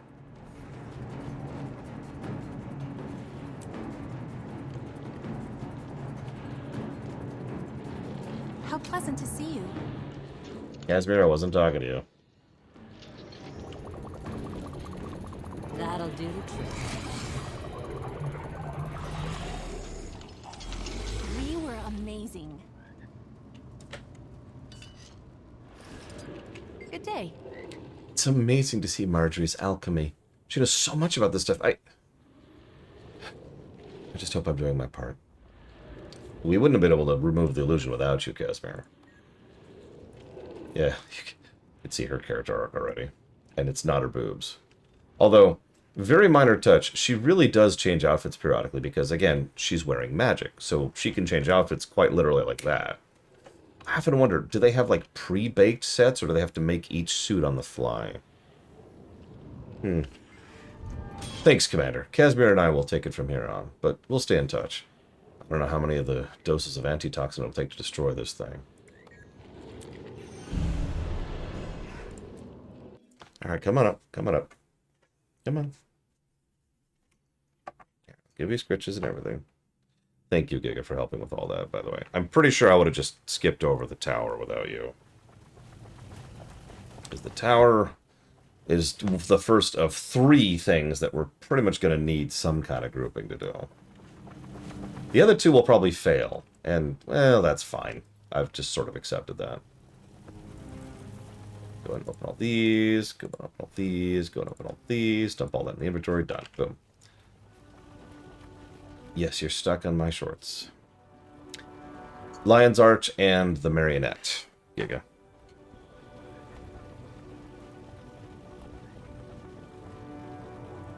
Marjorie and I have reached an impasse. For weeks, we've delivered injection after injection straight into the toxic heart of the Tower of Nightmares, but it still continues pulsing and corrupting the Kazakh region. We're not sure what's missing, but with Scarlet, anything's possible. We urgently need you here with us. I've set up a mesmeric portal that'll take you straight to us. This should be cutscene-y, so let's do that.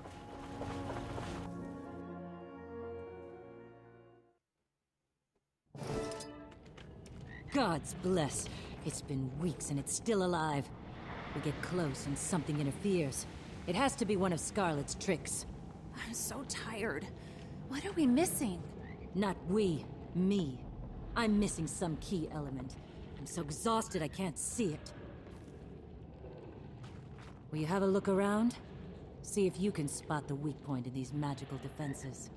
We'll be here if you need us. Oh yeah, I as a warrior am very well versed in magical defenses. Okay, let's grab some antitoxin here.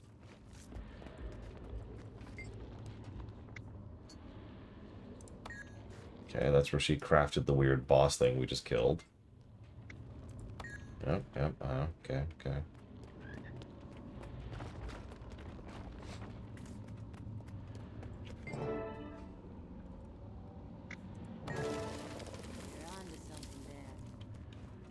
Get my axes out, no reason.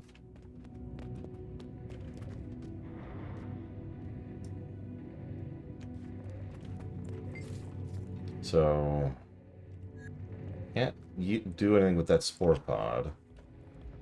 There's a molten... She knew we wouldn't be able to just kill this plant. So there's something being poured into the plant from the giant vials. There's a beaker of lamp oil here? That's kind of weird. Come back to that in a second.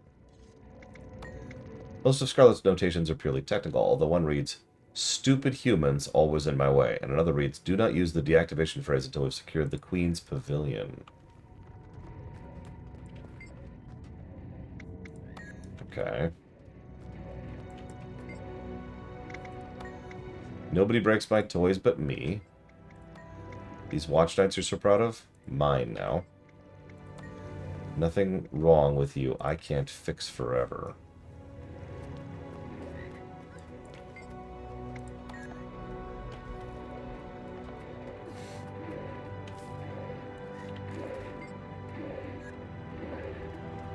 Can I help you, Giga?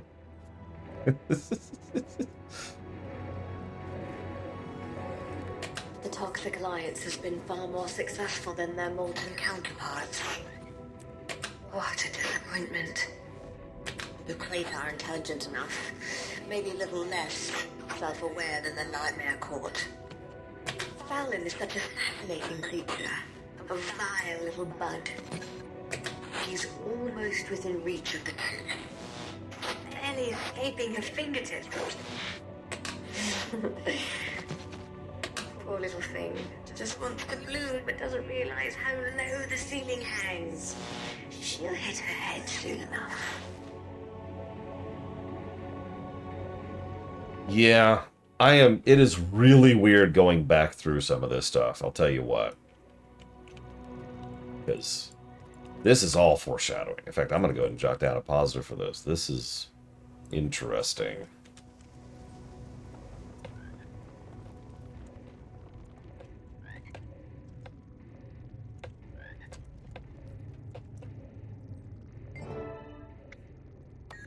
Okay.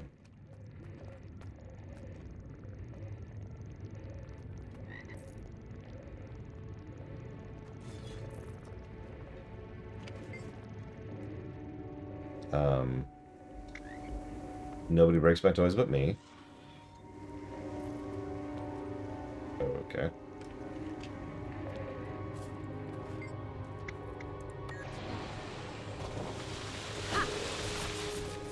Oh no!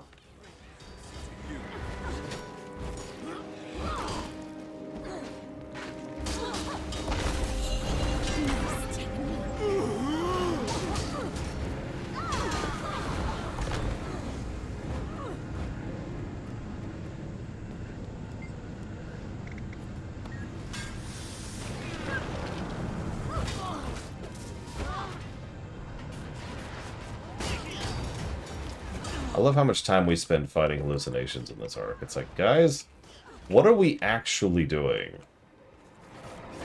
Because this is a setting in which phantasms can actually pop up and do things, right? That's a lot of what Mesmer's all about. So are these physical hallucinations, or are we just swinging at the air?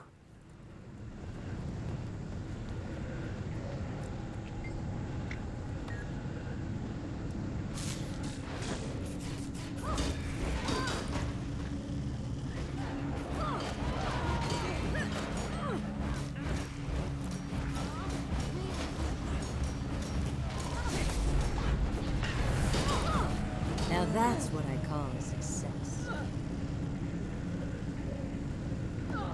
Ah! Help!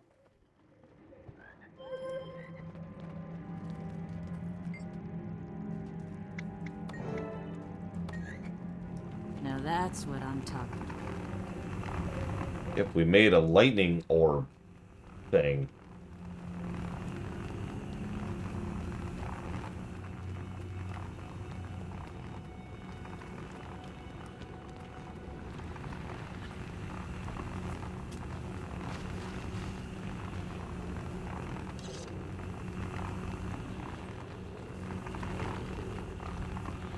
That'll do the trick.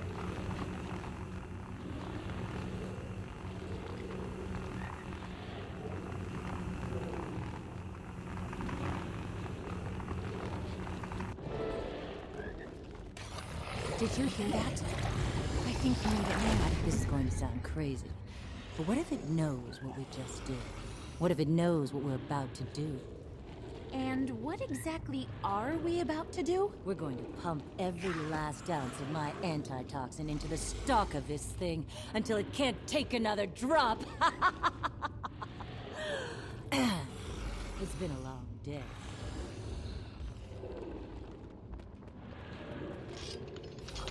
We've all had those days. No judgment. Jory, I think we've done it. Look! We gotta get out of here. When the last dose hits the plant's heart, all bets are off. Who knows what'll happen? One portal, coming right up. Look out! Toxic Alliance! Oh no.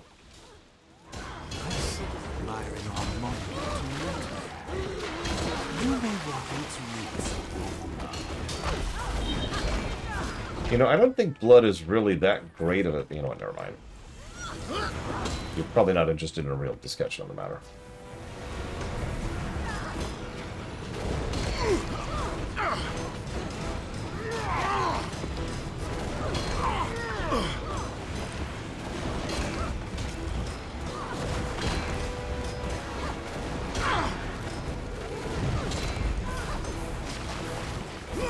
More than before, I would say, Eva.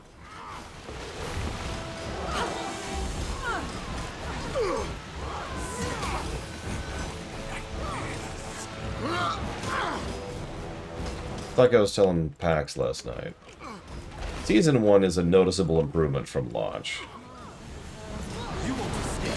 But I hesitate to call it good. There's some interesting stuff here, and it really does have some good foreshadowing, which I've given positives for. Hi, Game Geek. But in terms of overall quality, like, this is actually a good example of what I mean by padding. This guy really should not have this much health. There's no reason for it. He's not an interesting or engaging fight, and him having this much health does not allow him to use his mechanics. He's just a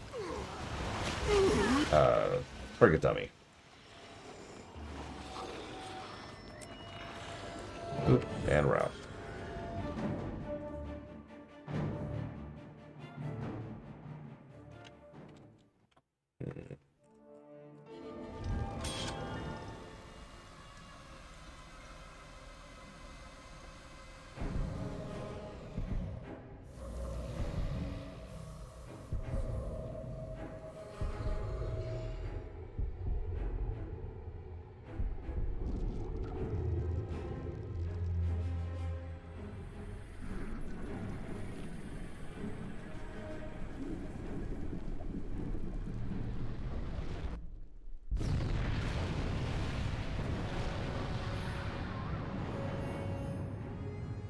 I do like how in the explosion you can see a few people there.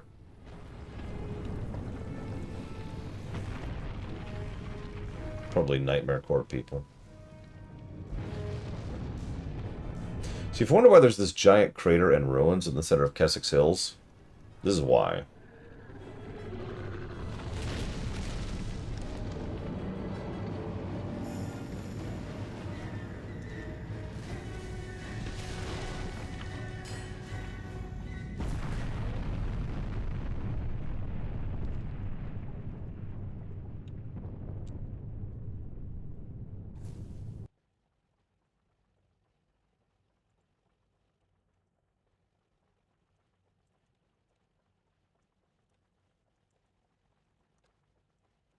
That's pretty much what Keswick Hills looks like now, right there.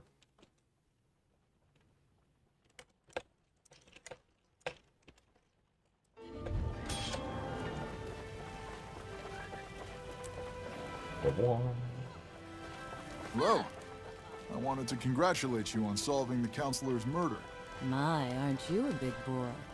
One of the biggest in my homestead, actually. I'm Bran.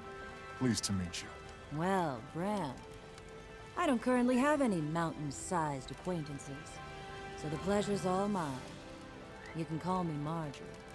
Hi there. I'm Casimir, Marjorie's assistant. Are you the ones who went after Scarlet? Yeah. I'm Bran, and that's Rox. Hello. I bet you two turn heads when you break through a crowd. Funny. I was thinking the same thing about you. Well, then I'm doubly glad to meet you. Let's talk to Bram. How about that Scarlet, huh? I'd love to get my hands around her neck. I'm sick of running after like a puppy after a squirrel. We need a plan. To track your pain, you need to understand how it thinks. We need to learn more about her. What do you know? I know she's real smart. She studied with plenty of powerful magic users of all types, but I also know she's real crazy. Heard a rumor she killed her last mentor. No comment? She almost did it this time. This toxic spores are still spreading. Looks like new ones are growing from root runners. This may not be over yet. You ready to do something about it? Yeah. We'll follow you into battle, you know? Well, that's why they call me Commander. She's an engineer, good with iron and gears, and no slouch in magic either. That's a dangerous combination. Hello, good looking. Hello again. I hope you're celebrating. The wrecking of her tower has got to stick in Scarlet's craw. Your guess is as good as mine as what she was up to. She nearly poisoned all Altiria with this plant. I'm betting she was after the toxin it created. Is that what you think? Yeah. Yeah, the lady obviously has a plan. We're going to stop her, you know? Whatever the cost. I'm pleased that the tower didn't get you. You know what? You should come celebrate Winter's Day with us. We'll be here a while, but I'll let you know when we return. Well, how do you celebrate? We don't do anything fancy. We just relax at the Dead End Bar. Good old food, good drinks, good company. You can't beat it. And you're welcome to join us. We need to pull our resources. I heard Scarlet has delusions of grandeur. She thinks she can understand the way the world works, the way magic works. No one can understand that.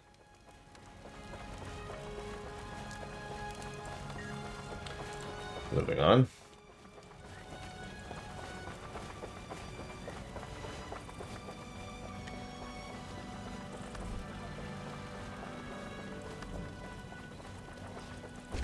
Battle for Lion's Arch.